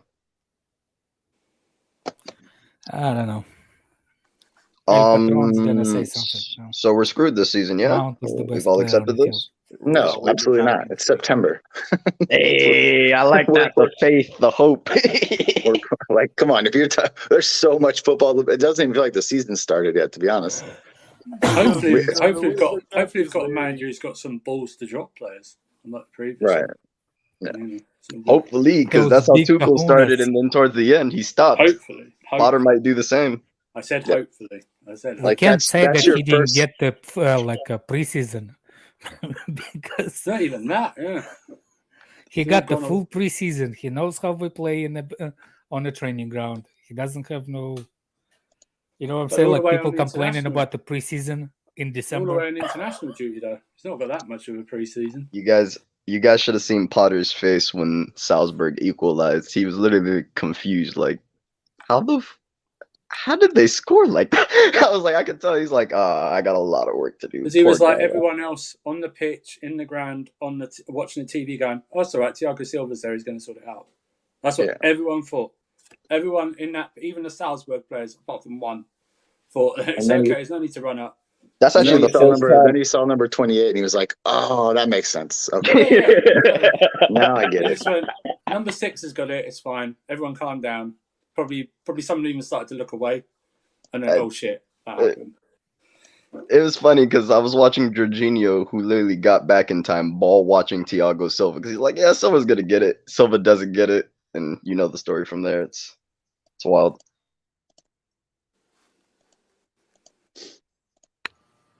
Yeah, you know. So win the Champions League, people. We win the Champions League. I will shave my hair bald and tattoo Potter's name on the back of my head. Let's go. Potter's Potheads. Let's do it. No, I like the other one better. Potter's Psychedelic Pot Smoking Blues. That one? Yeah. Potter's Pot Smoking Psychedelic Blues. Let's have it, bro. Exactly, man. But all banter jokes aside, what do you guys really feel about this season? Like, genuinely, but on the pitch, not away from the pitch, because there's a lot of issues away from the pitch. Vibes FC, bro. Whatever happens. I'm hoping to enjoy some football. Maybe win a trophy at the end of it. We'll see. I think it's way too early to even make. Like, if we beat Palace, we're 5 points behind City, who are in first. So it's like that's completely capable to make those points up. No. Top 4 is not the issue, but I'm saying we're not gonna sit here and say we're in a title race. We're not. Absolutely. I'm not saying we're out of a title race. That's for sure. We're out of a title race. 5 points back in September, you're out of a title race? Are you out of your mind? We were literally top of the table in December last year. Like, wait, but that's my point. That is exactly my point. Same way Arsenal's top of the table right now. Being top of the table in December doesn't mean jack diddly do that. Yeah, if you're not top of the table, being 5 points back in September. No. I hear you. I hear you, Josh. What makes the difference? It's just more quality of the squad, which is why I don't think we're title contenders. It's actually not true what you just said. Being the number 1 team, first team in December, it's actually a big deal. Is it? Is it Yeah. really? Yeah, most of the teams that are top at Christmas do end up winning the league. I think only a handful. Well, we did it 3 years in a row, and we didn't win a league not once. So I don't know. But that's not. I mean, Last year we were top by December. The year before that we were top by November. Not by December, after the Christmas period. This year we do have the World Cup, though. No, Alex, that's different. We have never been top past the Christmas period because the Christmas period is what takes us down. Every season, December to literally the end of January, every season we drop massive points. We dropped so many points last year that theoretically we should have been clear of the rest of the pack by at least 15 points. We dropped that many points. That's the problem. You're looking at that. I'm looking at the players that actually made it till December. So I'm saying there players are capable of performing. I'm trying to figure out why they drop in specifically in that situation. Mentality? I don't know why that time period. No, that's why we got the what's his name, therapist / manager. Who knows? But the thing, the process thought is, if we can be on top by that time, that means that the players are there. It's something needs to be maybe a couple of extra additions to the team in January, because when did the last time we got any additions in January? Look at the Spurs. Spurs were shit. They were like 8th or 9th in January. Yep. You're right. They signed 2 players, and those 2 players made them almost come 3rd.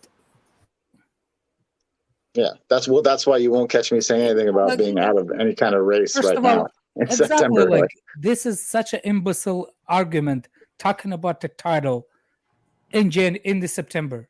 Yeah, I'm just not thinking about the title. There is always 3 stages in the Premier League. You have to be within 5 points after Christmas. Right. Then you have to be within 3 points after the February Championship League. You're right. That's how it is. Right. Yeah, but being 5 points back of City, we still play City twice. That's 6 points right there. Like if you beat we played them well the last couple of years. They beat us 1-0 both games. So it's like but that 1-0 was flattering to us, not them. That one was very flattering to us. No, but we had plenty of opportunities in both those games to score goals. We had chances. Yeah, but they had game. like 6 or 7 more opportunities to thrash us. So not clear cut, but they did have 3 clear cut chances in each game. Another thing, we're not. Sorry, Andrew. Another thing, nobody's talking about the top teams that we play. We always play good against the top teams. It's the bottom ones that we have. Yeah. And Liverpool sucked this year too, by the way. So it's like, that's why I don't think we'll win the league. It hasn't. Go ahead, Surfer. You go. What 2 teams have we already lost to this season? Yeah. That's what I mean. It's not the talent. I don't question it. Well, most of the squad, I don't question the talent. It's that anything, especially away now. This season, anything adversity-wise away, they shrink. Every single one of them does it. I'm not pinpointing any single pack. Every single member of the team on the pitch does it. Yeah, that's one big thing that annoyed me the most this season, especially before Tuchel left. The biggest thing for me was how we go behind, and I knew, and I used to write on the timeline. We used to go, we've lost, because I knew we didn't have the bottle, the mentality, the right mindset to try and get ourselves back in the game, have the fight. They just capitulated. They disappeared. They ran out of ideas. They didn't know how to, they just that can't happen for me, And that, you can lose games. There's a way of losing games, though. You can lose a game and play really well, make chances, and just lose, because that's football. It happens. And then there's losing where you just don't do fuck all and you play at gear. You're playing in gear 1 or 2 around the pitch, which is what we've been doing when we've been losing games. We've literally just capitulated and just just rolled over. That's not Chelsea. That's not Chelsea. That's the most, I think, stressful thing of it all. What's the yellow bus saying? I ain't seen him in a while. Daniel. Yellow bus. Yo, just call me by my name, man. Have some respect. You're sat there, yellow bus. I haven't seen you in a while. Have some respect, Pineapple. I've been good, man. I've been good, just drinking the tears of certain fans because I'm hateful. So That's it, man. What's your overall thoughts on everything Chelsea at the moment? Tuchel's gone. Chelsea got Graham Potter. You know, is he going to bring the best out of Mason Mount? Like, what's happening? What we got? I don't know. That's where I'm at. You don't know. All right. Were you happy? Was you one of the guys that were happy that Tuchel left, Daniel? Do you think it was a good time for him to be sacked? Of course, I never liked him. I say Dan started the movement. What are you talking about? Did he not like him? I don't know. I've not spoken to him. Did you not like Tuchel? I never liked Tuchel. No, he was twerking for Ten Hag for a long time. Ten Hag? I don't twerk for anybody, but I also never twerk for Ten Hag. I asked you guys, what formation does he play? And nobody could give me an answer. That was it. Neither can United fans. Tuchel, are you being serious? So you saying you never said that watch Ten Hag coming? It's not my problem if you can't catch trolls or not. But when he asks me seriously, it's not my problem. But when he asks me seriously, well, Redneck, leave me alone. I don't have time for you today. But yeah, when you said, was I happy he got fired? Yeah, 100%. You're a sick man, I tell you. That's cool. But just to be real with you, I wanted him not to get fired yet. I wanted I feel like he got off easy. Very easy. It would have gotten much, much worse before he got fired. Because now people are still, oh my gosh, we still love him. You know, he lost the dressing room. He lost it a long time ago. No question. And I told you guys this. Brother, 4 managers in a row have lost the dressing room. No, 4 managers in a row haven't lost the dressing room. Sorry, Name one manager that hasn't in the last 4. I'll wait. Sorry left on his own. Sorry, yeah. Number 1. Sorry literally lost the fans and the board. That's even worse, but that's a separate conversation. Because it was wrong what happened to Sorry as the conversation you started about losing the dressing room. Some of these players weren't even with him in like 5 years. So what are we talking about? But no, what I am addressing to you is player mentality. Hold on. How is it 4 managers when a lot of these players went under Conte? There's 1 player, probably 2 players who played under Conte still in this team. And that's Conte and Aspie. That's it. Look, what you're discussing is individual players. I'm saying you can swap people out. We have a cancer in this team that has gone since Lampard used to do this. Drogba used to do this. Terry used to do this. This has been going on for years, where our players, if they have a patch of time or a period of time, so simple, man. So simple. What's so simple? That's such a simple way to look at football. Look at how things transpired in all these teams. Like to act like, oh yeah, Frank Lampard and Drogba got world-class managers fired, or wanted to get world-class managers fired. They got amateurs out of it. My guy, we watched it. We know how good these players are. We watched them down tools. We can't rewrite history. We can't rewrite history, bro. Rewrite history they had AVB as their manager. It's not down in tools. He was terrible. AVB, right? Okay. Luis Felix Scolari was horrible as a manager. But we're not going to talk about Mo. We're not going to talk about Ancelotti. All right. Ancelotti was fired by Roman in the tunnel. No. It's fine. I see how you. Like, you guys want to put a narrative out there. You have to, things have to make sense. There are times where the players did down tools. Under Jose Mourinho the second time, they definitely did. They gave up on them. Under Conte, I think Conte gave up on us more so. Because he just started. Nah. See, that's what Conte was sabotaging our team in that year. And anybody who's watching man, listen. Anybody who was watching that knows that Conte was sabotaging us. Yeah, listen, I didn't say Conte wasn't, but you cannot disagree that the players weren't also. Conte was doing mad fuckery. That's not up for debate. He was doing mad fuckery. He had that fight with Costa and he lost his head from that point forward. But what I'm saying to you is there gets to a point where you as a professional athlete who is making enough peas that all our generations combined will never even get to, never even touch. How the hell do you not have respect for yourself to put consistent performances for yourself? Hold on. And I'll give you an example of how this happened. In Man City, you don't see this shit. There's been many times Pep has lost that dressing room with many players and he ships them out. He gets rid of them immediately. Pep has never lost his dressing room. He's That's lost He's never lost his dressing room. Yeah, never. And winning cures. You know what losing a dressing room is? Winning It's cures not a losing lot. Bro, Tuchel didn't even lose the entire dressing room. This is why I don't get your argument. Because But there were he did, many though. players still playing for him. What is losing the dressing room to you? What is losing the dressing room to you? He lost the entire attacking group. Which, if you lose your entire attacking Just group, the attack. you're fucked. Did you hear what Georgie said after he left about the team talking internally about how he addressed them? Just the attack, right? Nobody else was not happy with. Come on, like let's. Well, Georgie shouldn't be complaining about it. I asked you still, which has not been answered. What do you consider losing the dressing room? I think it's a pointless conversation. We know what losing the dressing room is. You lose key players in your dressing room. That's what it is. The top players now performing for you stop performing for you, right? And you get into you lose the morale of the team. The team isn't fighting for you anymore. That's what that is. We've seen this several times with other teams and other managers. Jose Mourinho has done this everywhere he's gone. So we know what that looks like everywhere he's gone. You know what I'm saying? Listen. When this inevitably happens to Potter, I just want the same energy. That's all I'm saying.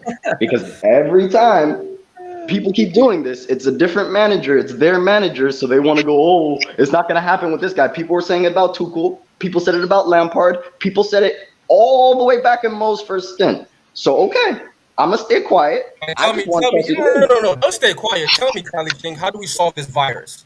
How do we get it out the team? Well, if a player doesn't perform, if a player isn't consistent, you kick him out. Point blank, period. Let me put my 5 cents in. Do you think a forward line is actually good? Not the ones we have, no. So, for example, if fans thinks that a forward line is not good, and oh my God, the coach thinks the forward line is not good, but that's what got him fired? Yeah, when you throw them under the bus publicly. Yeah, when you publicly say. If that's the case, that means they're going to play well now, yeah? Listen. They're going to tell them to fucking stop. The fact you guys are defending these players don't deserve protection whatsoever. Hold on. Exactly. If you guys are saying Tuchel lost the attack, that means they're going to start playing well now. We've got a new manager, he's out. They're going to turn it on now, yeah? These players that were holding back, why do you guys keep saying, hold on, why do you guys keep saying lost the attack? We can see that's my goals in 50 games. We weren't defending. We lost 53 goals in 50 games. That's what so you think the new defenders he lost in the dressing room? Are we being real? But You have a completely new defense line. Let's cut this topic. What are you talking about losing defenders and the new? He had the new defensive line. All during his second 50 games, he had a new defense. No. People are mentioning about the goals we're conceding, like our midfield hasn't been getting overrun in every single fucking game. Listen, I'm sorry to burst your bubble, but Thomas Tuchel bought this on himself. Yeah, I have nobody's disagreeing. Look, it's no. But you're seeming to try and absolve him of not losing players in the dressing room when he doesn't consistently. Hang on, when he doesn't consistently drop players that are playing bad. Plays players out of position, is not tactically flexible, and has 18 months to work on some of these players, and I don't know what he's doing. If he can't. I disagree with you. Tactically flexible, everything else you're saying is spot on. He's an elite. We're told he was an elite coach. He is. Where did he show that the last 6 months that he was elite? Brother, when he dealt with the situations he dealt with in this club, no other manager had to deal with that shit. No. On the pitch, where did he show he was elite? See, in the last 6 months? Yes. In the last 6 months. I agree. Yeah. Thomas Tuchel's downfalls for me were decision makings of certain individuals starting, the way he set up, and certain players that maybe shouldn't have been playing in certain positions because we knew they couldn't play that position or they couldn't do that role, which is what we, we're about to see Potter do the same shit. Also, listen, we're making how many finals did we get? We're talking about a topic that isn't relevant to why he really got fired. Boley told you why he got fired. Yeah, I was saying, they fell out with it. That's not why he got fired. That's got nothing to do with the players. The owner was completely transparent on why they fired him. He told you And straight it has up why they nothing to let him do go. with the results. That's why I'm saying, why are we even talking about? You feel like the communication between Tuchel and the owners through that transfer period, through the summer window, dried up. There was a number of things that did not.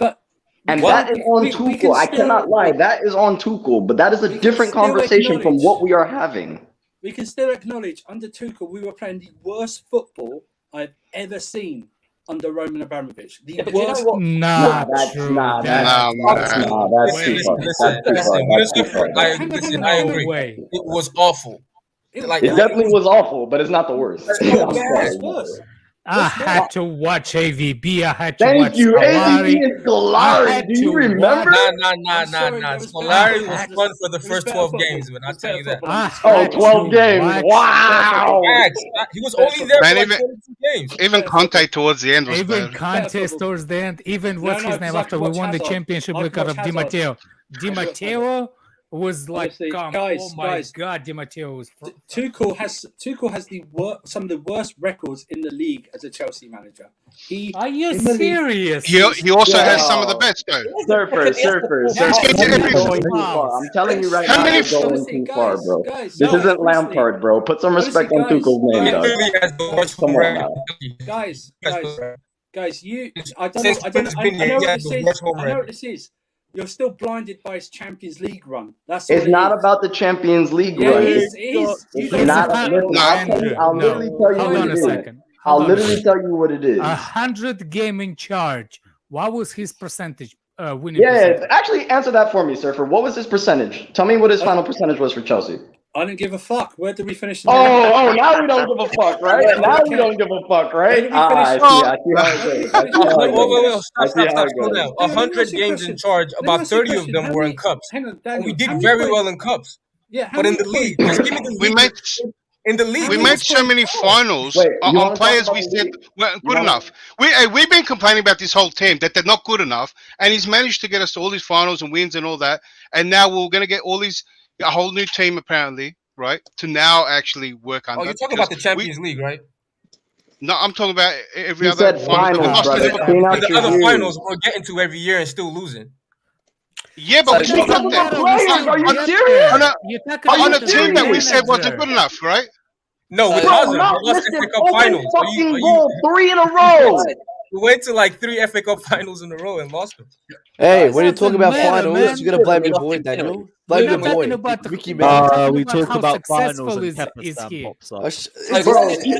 guys talk about finals with no fucking context. You watch those players with an open net. Please, bro, stop putting that on the manager. I don't care if it's I'm not addressing him losing the final. 1 second. His percentage rate in his first 100 games at Chelsea was 60%. That's winning. the highest, more than anybody in the Premier League history. One of the highest in the Premier League history. Did you enjoy watching us? Did you enjoy watching us in the league? No, but he still won. Mourinho won 100 games. You think that was in the 70s? Can I just say something? When Jose Mourinho won titles, was we playing exciting football? Because we were playing ugly football under Jose. No, we did not. I'm sorry. No, we did not. This is a fallacy that Jose Mourinho didn't play good football but winning the title. We were winning games 1-0. Oh my God, bro, we were winning the majority of our games under Jose. 1-0 and 2-1, respectively. That's the thing, though. Even if we weren't winning games, we've never always played attractive football. Chelsea don't, as a rule, play attractive football. We've been chasing attractive football for 20 fucking years, and we still can't do it. Thank you, Jem. Thank you, Jem. We still can't play attractive football. We've never played attractive football. Jem, my thing to you is this. Sorry, was the only time we played attractive football.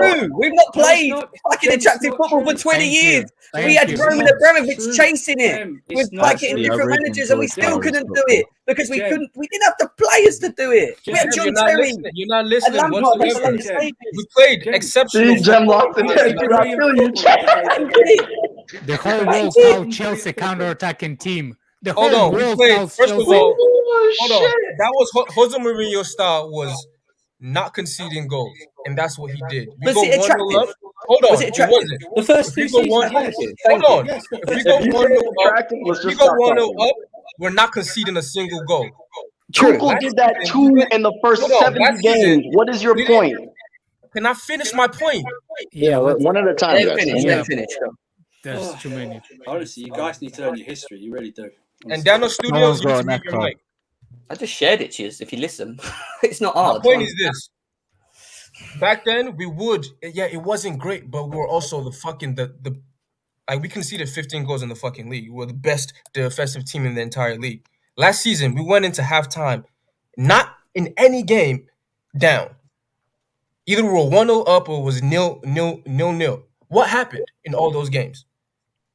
And our team is talking about our attack, all this and this and that. We didn't get, how many 1-0 wins did we even get? We're talking about it's boring. How many 1-0 wins? Who are we talking under it? Tuchel? Yes, Tuchel. Who do you want to answer that? Because I'm trying to let everybody go. Anybody who wants to answer it.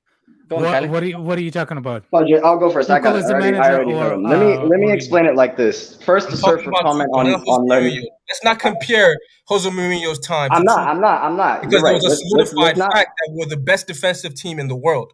Hold on. We're not even close. Hold on. I'm gonna answer you. First, to surface comment about history. You can factually say and appreciate the defensive aspect of the game. We can also be honest and not chat shit and admit that football wasn't pretty. It wasn't. That's bullshit. Absolute bullshit. Right there. No. Only Listen. This is what I'm gonna. Let me run the point. Was it sexy under Sarri? Was it sexy under Sarri? Did you enjoy that football? Because it wasn't fucking impressive. No, I didn't say Sarri. The only time. Those 2 seasons. We tried to do it with Matter. We tried to do it. I'm not gonna lie to you. Some of Sarri's football was prettier than Jose's, but people don't want to hear that. My God. People really don't want to hear that. Kelly. We tried to do it under a manager when we bought Mata, Oscar, Hazard, and Willian. That was the period when we were trying to play this so-called Barcelona football, because back then the Barcelona style football was the way that everyone wanted to try and be, because it was amazing to watch, especially when Messi and Iniesta and Xavi around. So we were trying to follow that. We've never played like that under any other manager. We've done it in different ways. That's exactly my point. Andrew, you can roll your eyes. No, we didn't play. We're not talking about playing like Barcelona. What you said was it entertaining? Barcelona. That's what you said. Was it entertaining? You can't tell me Carlo Ancelotti wasn't entertaining. We walked that lead. Winning 1-0, 8-0, 10-0. We're not scoring. Wait. Because it's solid. First of all, whoever started this, I think it was Daniel started this. Fuck you, because we were all calm before you started it. Secondly, I'm gonna calm down, but I'm gonna answer you respectfully. This is the thing about it, right? You guys are the ones who compared Jose Mourinho's time to Tuchel or the way they played because it wasn't entertaining. And I thought that was asinine because we had the best defense. My argument is we've never actually played that much attractive football like you guys are making it sound like. We haven't. You're making it sound like we haven't. We haven't. I don't think we have, to be honest. We haven't. That's wrong. I don't think we have. We played good football, won games in style, but we've never been consistently a great team of playing attractive football throughout the season. We haven't. That's not true. That's not true. We just haven't. Under Ancelotti, definitely were. No. Can I say something? We won games because we had Peter Cech accumulating 15 points a season because we had such a good goal. Under Ancelotti, we had a midfield with 26 goals. We had a striker score 29. Jim, and have 16 assists. It doesn't matter, man. Rudiger had 16 goals. Anelka had 18. Like, what are we talking about here? We're talking about the league. We walked it. You just gave me stats. That doesn't mean how it looks on the pitch, brother. I can't give you a fucking memory chip to take you back to 2010 and understand that we were fucking amazing. I didn't. When did we say we weren't amazing, brother? We said we weren't playing beautiful football. Relax. Entertaining. We were entertaining as hell. I don't think we was. It was entertaining because we were winning. Let's call it what it is. We played well. I don't We understand. played well, but we never attracted. You never heard it out of our mouths say we weren't playing well. We were playing out of our skins. We set a defensive record for the league. We were playing attractive and good football. I don't know. That I disagree with. Let me ask. Hold on, Kali. I'm getting frustrated with this comment. They were watching 8-0 games versus Wigan and thought it was boring. Yeah, it was boring. Jesus. But even we can agree to disagree. I'm gonna let everybody else speak. That's crazy. I don't care what level of football you look at football. An 8-0 game is never boring. You're insane to think that's boring. And we did that about 5 times. We 8-0 Norwich. We 8-0 South. Are you bringing up game? Oh my God! I'm Barcelona. Jesus Christ! No. Go on. What's Alex saying? Go on, Alex. What's saying, man? What I was trying to say is I actually like how Mourinho played. I'm not saying that. No, I agree. But in the world of football, Mourinho's style considers not attractive football. That's what we tried to tell. Thank you, Alex. You don't need to thank me. Just don't fucking interrupt me. Andrew, what I'm trying to tell you, I understand what you're saying. But what I'm saying is that the Chelsea is a football club under Roman Abramovich was never considered that attractive. Not that Chelsea fans didn't like, not attractive. Yeah, do you see what I'm saying? No, I agree. I'm trying to finish my point. Why do you think every other fans in the world call Chelsea counter-attacking team? Why? Because they're stupid and misinformed. Okay, then. You see, it's no. You see, that's the. You see, everybody but us would. No, because the only time they watched us was when we played in the Champions League. Other fans in other leagues are not watching our league to see us versus Wigan and versus Newcastle and all those teams that were tearing apart. We have allowed them to. They watched us versus Bayern Munich. They watched us versus Barcelona, who were better than us. So obviously, we're the more defensive team. That's who they watched us against. So I understand other fans feeling that way and talking about it in that way because that's all they saw when they saw us in the Champions League, later on. But our fans that watched us on a game-to-game basis, if you watched our games and you thought that, I'm sorry, I don't know what you're watching in football. That was entertaining. That's what the system's based. You take that system with different players, and that's what it's not going to look as good, right? You saw Mourinho do it with other teams. It was still the same system. We just had great players that made it look great for you guys. That's what it was. And when you're winning, people forget how we won. The only player, the only manager that ever played attractive football at Chelsea was Ancelotti. That's not true. That is not true. It is true. Tommy Tuchel did. There's a thing called pragmatic, and there's attractive. There wasn't. Oh my! You know what? They was the manager. Guys, we're going around in circles. Right? His first 2 seasons at Chelsea. This doesn't even really matter. The point is, I just hate this. What Tuchel is doing is not comparable to Jose Mourinho. Even most of these guys on here, they've allowed themselves to be corrupted by the narrative of outside fans that we've never played good football. Jose Mourinho's never played good football. He did play good football at Chelsea in both of his stints. There's a difference between good and attractive. I keep saying this. What we're doing here, what we're actually doing is agreeing, but we're seeing it completely different to each other. It's very weird what we're doing right now. No, that's what I'm saying. He also played attractive football. What you're saying, you can agree and disagree. Is correct because it was a different way of winning. It wasn't attractive in terms of when I say attractive, I mean in the way that football should be played. And how people see football is having dribblers, having 1-2, like what Barcelona did. And that's tell Arsenal fans that Chelsea played attractive football. It was a we had Robin and Duff on the wings. We had Robin and Duff dribbling. What are you talking about? Wait a second. That was pleasing. Wait a sec, guys. That was pleasing with this because you used to sit there and enjoy what you was watching. I watched games under Mourinho, especially in his first season, when I nearly fell asleep watching it. Because we were that boring in games, yeah? It happened. What I'm trying to say to you is we just wasn't that attractive type. We didn't have the squad to be that attractive, ticky-tacky style of football. We'd done it in a different way where we would win games 1-2-0, correct? But let me tell you something now. In them games, Peter Cech was very fucking important. Because Mikel, 1-0 up, we changed Mikel in the back. Mikel wasn't there for the first two. Peter Cech was massively important in many of them games, and that wasn't because of anything being attractive. That was just because we were a goal.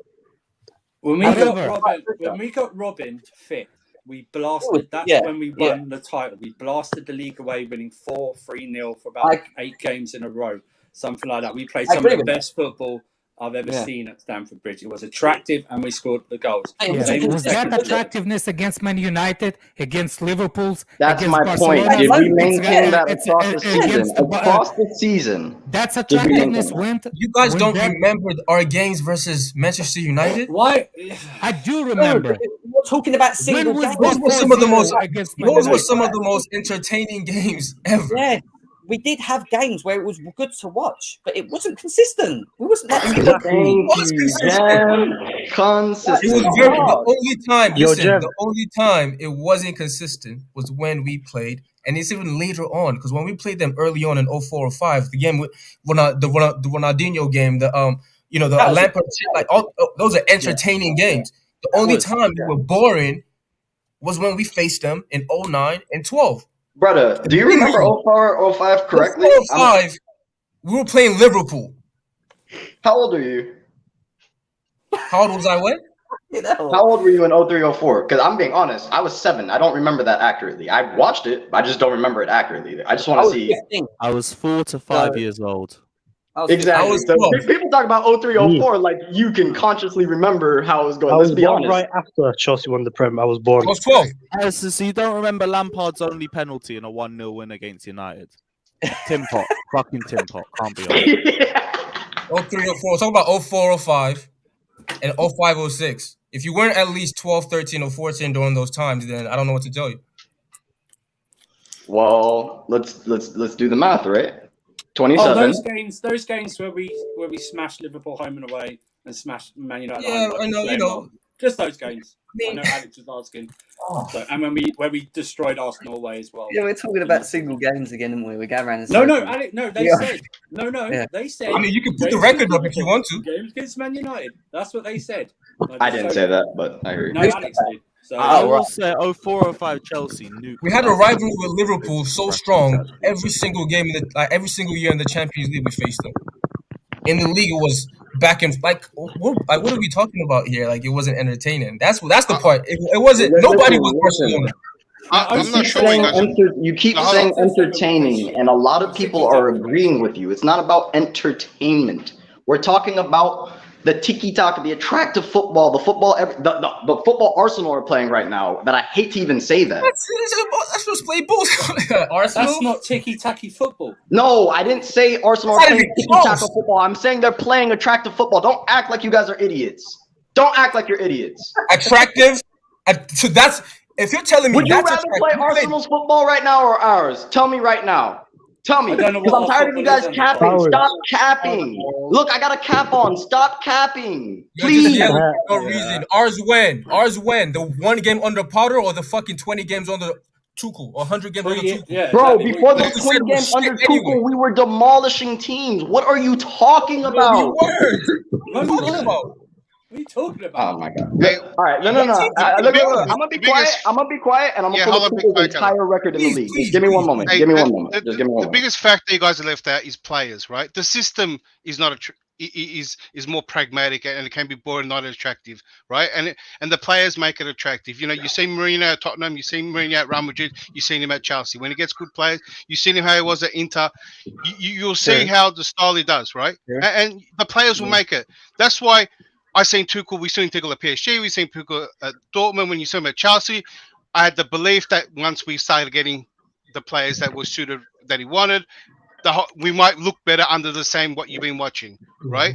So I don't know why we're going back to the old time comparing some of the great players we had to now, which we say these players aren't good enough, right? And this whole thing started right on saying that players, the Tuchel lost the dressing room or whatever.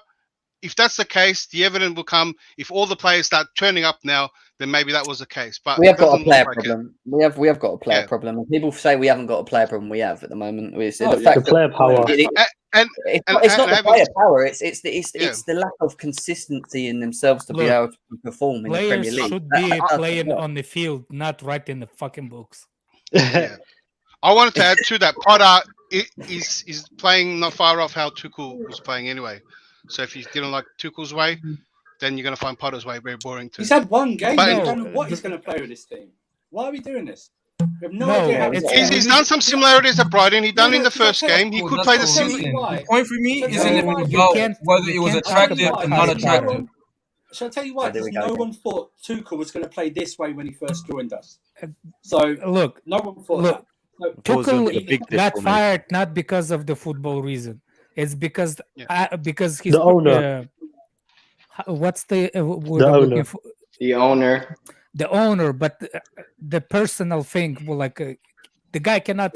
That's the problem. That's the reason I didn't want Tuchel at Chelsea in the first place, because his skills, talking skills, are not good with the owner. And he falls out with the board. That was my problem. But for some reason, he actually made it with Roman, which probably because he couldn't be allowed in the country. If they met, probably wouldn't be there for a job. But that's not the problem. We're comparing Tuchel when he was a player, when he was a manager at Chelsea.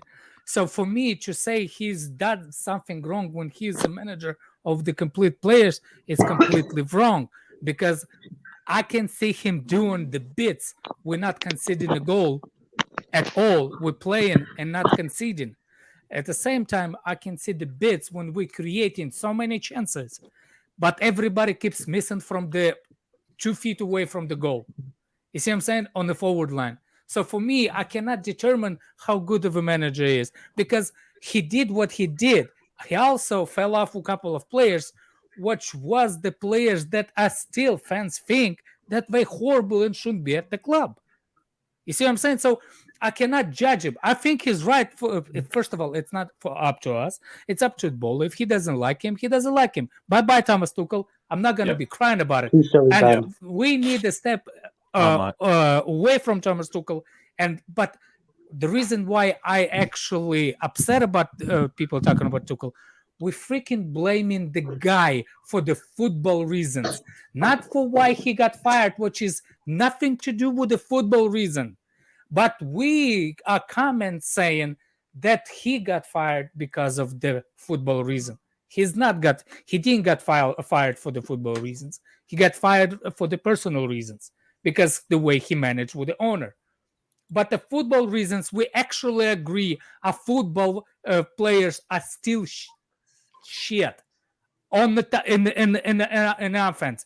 And all surprise, they actually fall up with the whole front line. That's the problem. We as a fans saying that front line is not good enough, but we as a fan blaming Tuchel for saying the same thing. Yeah, you can't do that. You can't do that. That's the whole point. Tuchel got fired not for the football reason, but when you bring Tuchel up, please don't bring him in a negative way, because we the ones that say the same thing he did. That the forward line is shit. No, you're not getting it. He can't do that publicly. Yes, he can. No, Andrew. Mourinho did it. Conte did it. Oh, that's what I'm saying. Mourinho, the greatest managers, for some reason, they allowed to do it. When did Mourinho do it? What was the context? Oh, what's his name? now it's context. Nah, fuck off. No. What's his name? What wasn't it context before? Because you're not Ronaldo at Real Madrid. He brought up. Then what's his name? Hazard at Chelsea. You're proving this point, though. You're proving winner suffers point. He got fired at all those places that he did that. He got fired.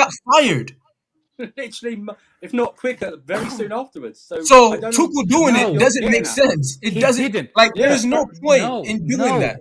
I'm trying to say is actually those players are good, and he got fired. But our players are not good. But you still can't say it. It doesn't matter. What's wrong with doesn't matter. It doesn't matter. You can't say it publicly. Okay. You're in a man-manager situation. Listen. Mourinho did the exact same thing as Spurs, and Spurs are shit. They have shit players. He got fired there too. He did the same thing at Manchester United. They were shit for a long time with shit players. He got fired there too. Which manager didn't get fired? No, Daniel. Every manager gets fired at that club. I understand it from the owner perspective. He got fired. Well, you're not using context. You're just doing the news headline. No, Andrew. Andrew, I understand that he got fired because the owner, and the stuff like that. I understand that. but we as the fans, we the one that criticize Tuchel. Do you understand that? Do you don't as a fan? Do you want manager to call out the players? Not publicly, no. Jam, you got a super chat. Because I do.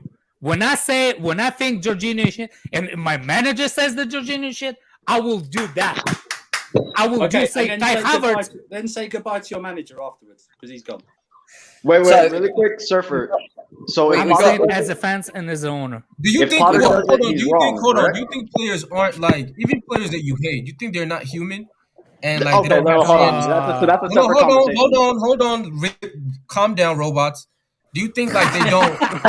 Do you think that they don't have? I think it's a California thing, Daniel. You should know. I think it's a California thing.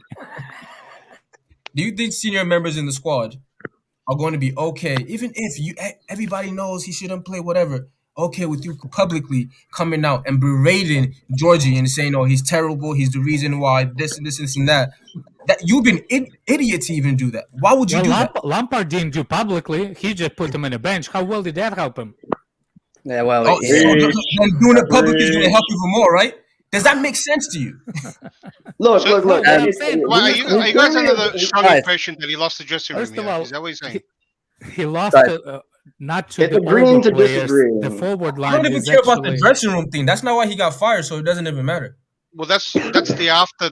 The after effect of what you're saying. After you come out and you say it and the seniors don't like it, and the repercussion is losing the dressing room, right? Then is that what you're saying? Facts. Yeah. So is that what's happened now? So these players have down tools now. Like no, I don't know what's going on. I'm not in the know. Look, I don't think that's the case, because if that's the case, then our players would just all of a sudden play great after that, because it was the dressing room that lost it for us. So obviously, I don't think that's the case now. The suggestions of partly why Thomas Tuchel got sacked wasn't predominantly just to do with player power. It was more the owners and the vision of both the managers and what they wanted in the future. But you're right, there was issues within the squad. Now, from Tuchel not getting the players he wants.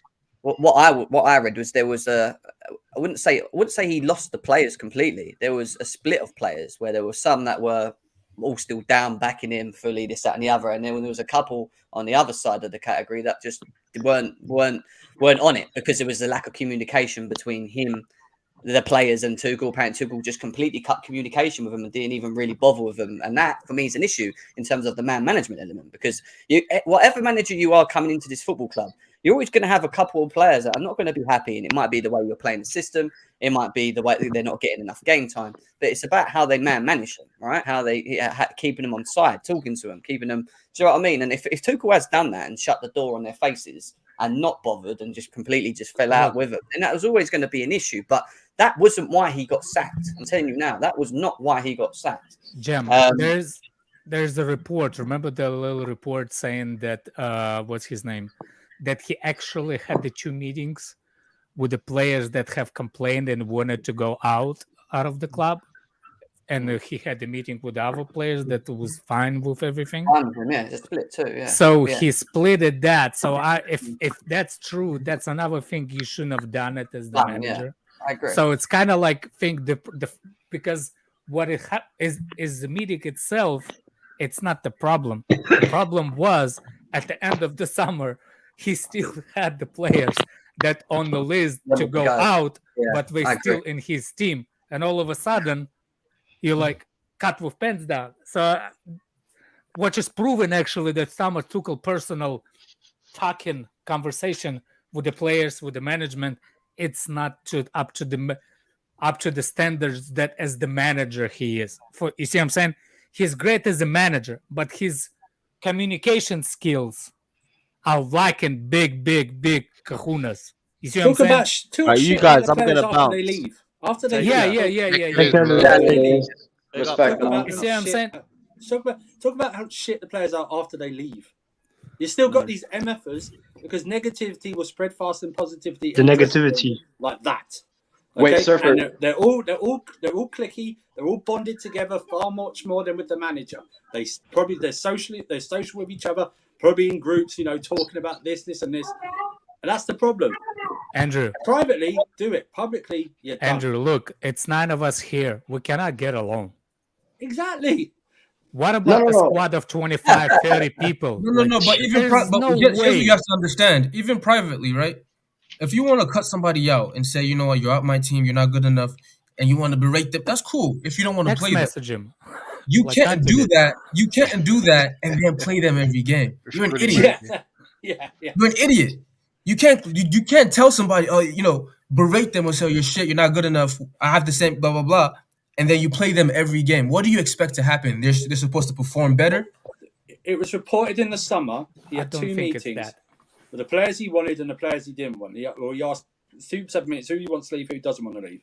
He was then playing people that wanted to leave, and then not even putting people on the bench that said they wanted to stay. How do you think it's going to make people feel in the squad? But if the players don't get shipped out, don't you have to make the squad happy? Don't you have to figure it out? That's not this is what I was going to say. I never heard of that. You already fucked it up. Players. How are you going to say he fucked it up like the board didn't get these players out like they were supposed to? There was also split your squad because sometimes you're not going to sell players. That happens in football. Part of the reason why we didn't sell players, and another part, the second part to what Andrew just said to there as well, which is another issue, is that supposedly there was a list of players that he specifically wanted, and they didn't want to entertain it, the owners. And he didn't get any of them. So if he's not getting any of them players. If he's not getting any of them players, Andrew, hold on a second. Andrew, what players did you say that he did not want it, but he kept playing them? No, there was a report. There's several reports that come out that he's had some type of meetings, like separate meetings with like players, and then he was still playing. He was still playing the players. Some players that wanted to leave, that said they wanted to leave, and the players that said they wanted to stay, they weren't getting a sniff. They were, you know what I mean? And they were looking at players that were starting and wanted to leave. Confusion. I think the only one that I know that wanted to stay but didn't have a play was Chalaba, but the ones that he Ziyech, did not want. We know Ziyech wanted to leave. But Ziyech, I think this is the misunderstanding. Pulisic wanted to go as well. No. They did, but they couldn't leave, not because he stopped them from leaving. Right. So. That's what I'm saying. You have to deal with it. You're going to have to figure out the best compromise. Correct me if I'm wrong. Didn't we spend like 300 million at that point, and FFP were going to be on our asses at that point after? No. We would have to sell at that point. I think we still have another 100. There's too many to go in one window. FFP is the 3-year thing. It's not the one summer. Plus, we had like 350 leeway. Can I just read these super chats quickly first? Sage just come out. The first one, he says, how can you play tiki-taka when Jose never played possession football? Also, that 05-06 did not play boring football. Give me a break. SO to the panel is what he says there. And then you've got Sage saying again here, saying this squad is mentally and emotionally weak, and we need a manager who is going to connect with these players. CFC needs an emotional leader. I don't... Emotionally, therapist. Hey, you got the therapist manager, I disagree with that because we need a counselor. No, guys, we need a therapist. We need a therapist as our manager. Come on now. What do you mean we need a therapist? He has a master's in the emotional psychology. We got one. Yeah, we got one. The next game I go to, I might ask him for a service. Is it even psychology? It's emotional intelligence. I don't think your case is fixable. Kali. I think it's like it's a reversible mental thing with you. Damn, that's unfortunate. At least I'm rich. It's going to inspire the players to die for you on the field, like a Jose did, man. Like a Jose did, like a Conte did that first season. That's what you need. A coach needs to connect with players like that, who they're going to literally be him on the field. They're going to be generals on the field and can go through anything. Oh, you go 1-0 down? Who cares? We're going to win 3-1. That's the mentality. I agree with that. When you do say that, I think you make an excellent point, to be honest. Tuchel's man management could have used improvements. It started off great, though. But then it just went downhill. It went downhill. Do you know what that also is, can I just say? Do you know what I think that also is as well? This goes back to the players now, when you say this, because they lack consistency. And I keep saying it. They are not consistent enough to play at the level that we need, especially in the Premier League, to be what Man City are. They haven't got that, some of them. And that's why it hinders the systems or whoever we play. But they also got too comfortable. I've always said that these players think they're good enough. I don't trust these players. I don't trust them. I keep saying no. I don't like these players as a collective. I don't like them. That's why I'm fearful for Potter. Not because nothing's gonna happen to Potter this year. But I'm really afraid these players who lack the consistency under technically at the time a better manager. What do you think is going to happen now? I'm just talking about the players. This isn't on Potter. Potter could get sacked, and I wouldn't put it on Potter because I think he came into a poison chalice. Yeah. Here's the thing. If this ownership truly is different, and no matter what happens with the players, they need to show that the manager is the numero uno in that dressing room and they back him. That's the big question. That's the big question. That's the big question. Have they got the balls and the spine to do that? That's the big question. If you push the players out and keep the manager, that's the big. And I think the 5-year contract, it's the one that actually show that what. Look, he's like, look, okay, you got rid of Tuchel. Let's say it that way, even though it's not. Let's say we got rid of Tuchel, so you can put your big pull-ups instead of diapers now. You're big boys. Tell Pulisic, you finally wrote the book. Let's read it all together. But if motherfucker you're not performing, ain't gonna be on the Harry Potter anymore. Ain't gonna be no Alcatraz whatever escape. I'm watching the games. I'm watching the damn movies. So see if I can suffer for all 8 movies just to support the freaking Harry Potter. But if it's not, we have to get rid of those players. That's it. That's the only option. Otherwise, it's the same thing. Yeah, different name of the company. Listen, I've always said it, man. These players have scored 5 goals before he walked in and scored 5 goals after, man. Shit, man. Come on, man. I've said it before. Did you guys remember when Tuchel tried out 5 different formations? He tried 4-2-2, 4-3-3. He gave Ziyech that little right wing that he wanted. How many goals did Torres score for this club, bro? Because I think he scored. Isn't Raheem Sterling halfway there to 9 goals? And he's already been there 5 years. 1 goal away from equaling Werner's whole tally last season. Exactly, and half of our scored. I think Jorginho's the highest with 11, 12 penalty goals. 2-3 years. Straight penalty goals, not a single out of. Jesus Lord. Anyway, we're going to win the Champions League. Don't worry about it. This is what we're going to do. It's almost half trick on the penalties. Jorginho had 1 game. You predicted it on that day. Please, I come back to hear Jorginho. Please don't go. Let's let Jorginho stand. Hey, I can't slander penalties because many people, aka Mount, miss penalties all the time. Goalkeeper. So, Mendy, guys, Mendy's injured more. Oh man, you were well, we didn't speak about Kepa, did we? That's why you weren't talking. Matt, you're a Kepa fan, are you? Let him have his solo. Let Matt have his solo for Kepa. Let him have his solo. Go ahead. Let Matt slate the other players, my God. No, he backs his players, he said. Is Mendy back? Wait. Mendy not back. Are you being serious? No, Matt says he backs his players. Then of course, I back my players. I thought you said that. I was like, wait, what? I was asking Matt if you knew if Mendy is back because I know you're the only one keeping really close eye on his medical, current state. I have his doctor's number, and his doctor told me he's out. How long? Matt, why are you here? Can I just say something to you very quickly? Yeah, what? Kepa should have saved that goal, mate. That's what I'm going to say. But we know Kepa definitely should have saved that goal, Matt. Definitely, 100%. You can see the goal. He at me in a video where it's 20 times speed, 20 slowed down. Like it's slowed down. Yeah, wait, did you just go frame by frame just to make the judgment?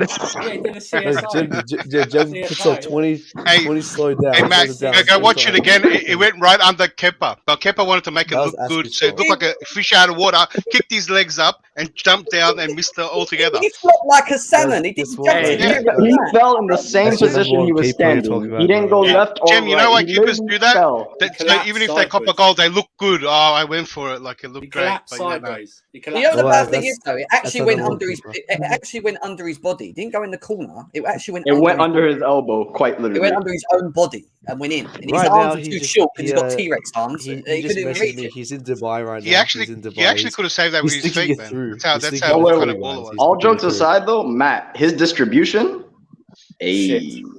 Mate, he's our number one keeper. Let me give him something. Shit. He's our number one keeper, guys. Why didn't he gave a hospital ball to Jorginho? Yeah, exactly. Yeah, he passed the ball first 5 minutes to Jorginho, and then he conceded a goal with him blue in 3 minutes. He blasted it to him as well. He literally blasted it. Shocking. It's shocking, mate. He toe punted it to Jorginho. Listen, the issue is, right, Kepa is just not Chelsea level. Mendy probably may not be Chelsea level, but Kepa is definitely not Chelsea level. You do not bring Kepa on. I'm telling you, it doesn't change anything. It don't get any better with Kepa in the goal. We have 2 number 2s as goalkeepers, but no one really wants to talk about it. General. Chelsea ladies goalkeeper. He's going to get another keeper. He needs to get one. I've said that multiple times, and I think he will. I think he's right. When you've got these players who I say I back, I definitely back these players. But for once, I agree with Andrew. I agree with. I think Andrew said, and I agree with him for once, where he said there's no connection, and I agree. I don't have a connection with these players. I have individual players like Silva. You love Kepa. Hang on. I think he means as a collective. Oh, right, okay. As a collective, I have the individuals, but as a collective, these guys are not real boys. Well, maybe you should get out of your basement once in a while. Okay, you're turning on Kepa already? Early you're turning on Kepa? I go look at Everton's football club. I go look how they're just vibing, they're getting on. Our dressing room must be the most boringest dressing room in the whole thing. And obviously, chemistry builds a team. It builds results. And we've never had a chemistry since Hazard left. We need chemistry like you have with Kepa when you're looking at his bum. Exactly. We need proper chemistry. And I think, honestly, that's what I've said. We need real leaders, mate. When he looks at that picture, his Pinocchio. Hey, we are getting a real leader.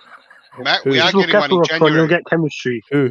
Stop poking me. Ronaldo's coming in January. You're going to see. Mate, I hope. Honestly, Ronaldo would have came and he would have set these players straight. He will. He will slap Kepa the first thing he does. Get out of here. You go slap pace. You know what's funny? That game that you said, Jem, that Kepa gave the hospital ball to Jorginho. There's like 20 minutes later, Jorginho returned the favor to Kepa. Hold on. If someone in this chat calls me Bruno Mars one more fucking I swear to you, brother, you can have my address. Yo, I will Kelly, square up. them, man. That's a great shout. Bro. I can't get it out of my head now, Kelly. 24 karat magic. No, sing for Yo, Jem. Yo, Jem. First of all, Jem. Big up him. Yo, Jem. Kelly. Yeah. Yeah, what you guys say? Go ahead, man. I'm here. Go. You do look like him. You do look like him. I'm here. Hair and everything. I'm here. What you got? The only difference is his mustache will eventually meet. Yours are kind of. You're amazing. You do like Look at that. I was gonna spend $3,500 to come hang out with you guys in November. Fuck you all. Fuck every one of you. Your Bruno Mars is loaded, man. That's nothing for you. We got a donation from Just because I'm loaded doesn't mean I like spending money. What the fuck does that mean? What? Just bring out another track if you're right.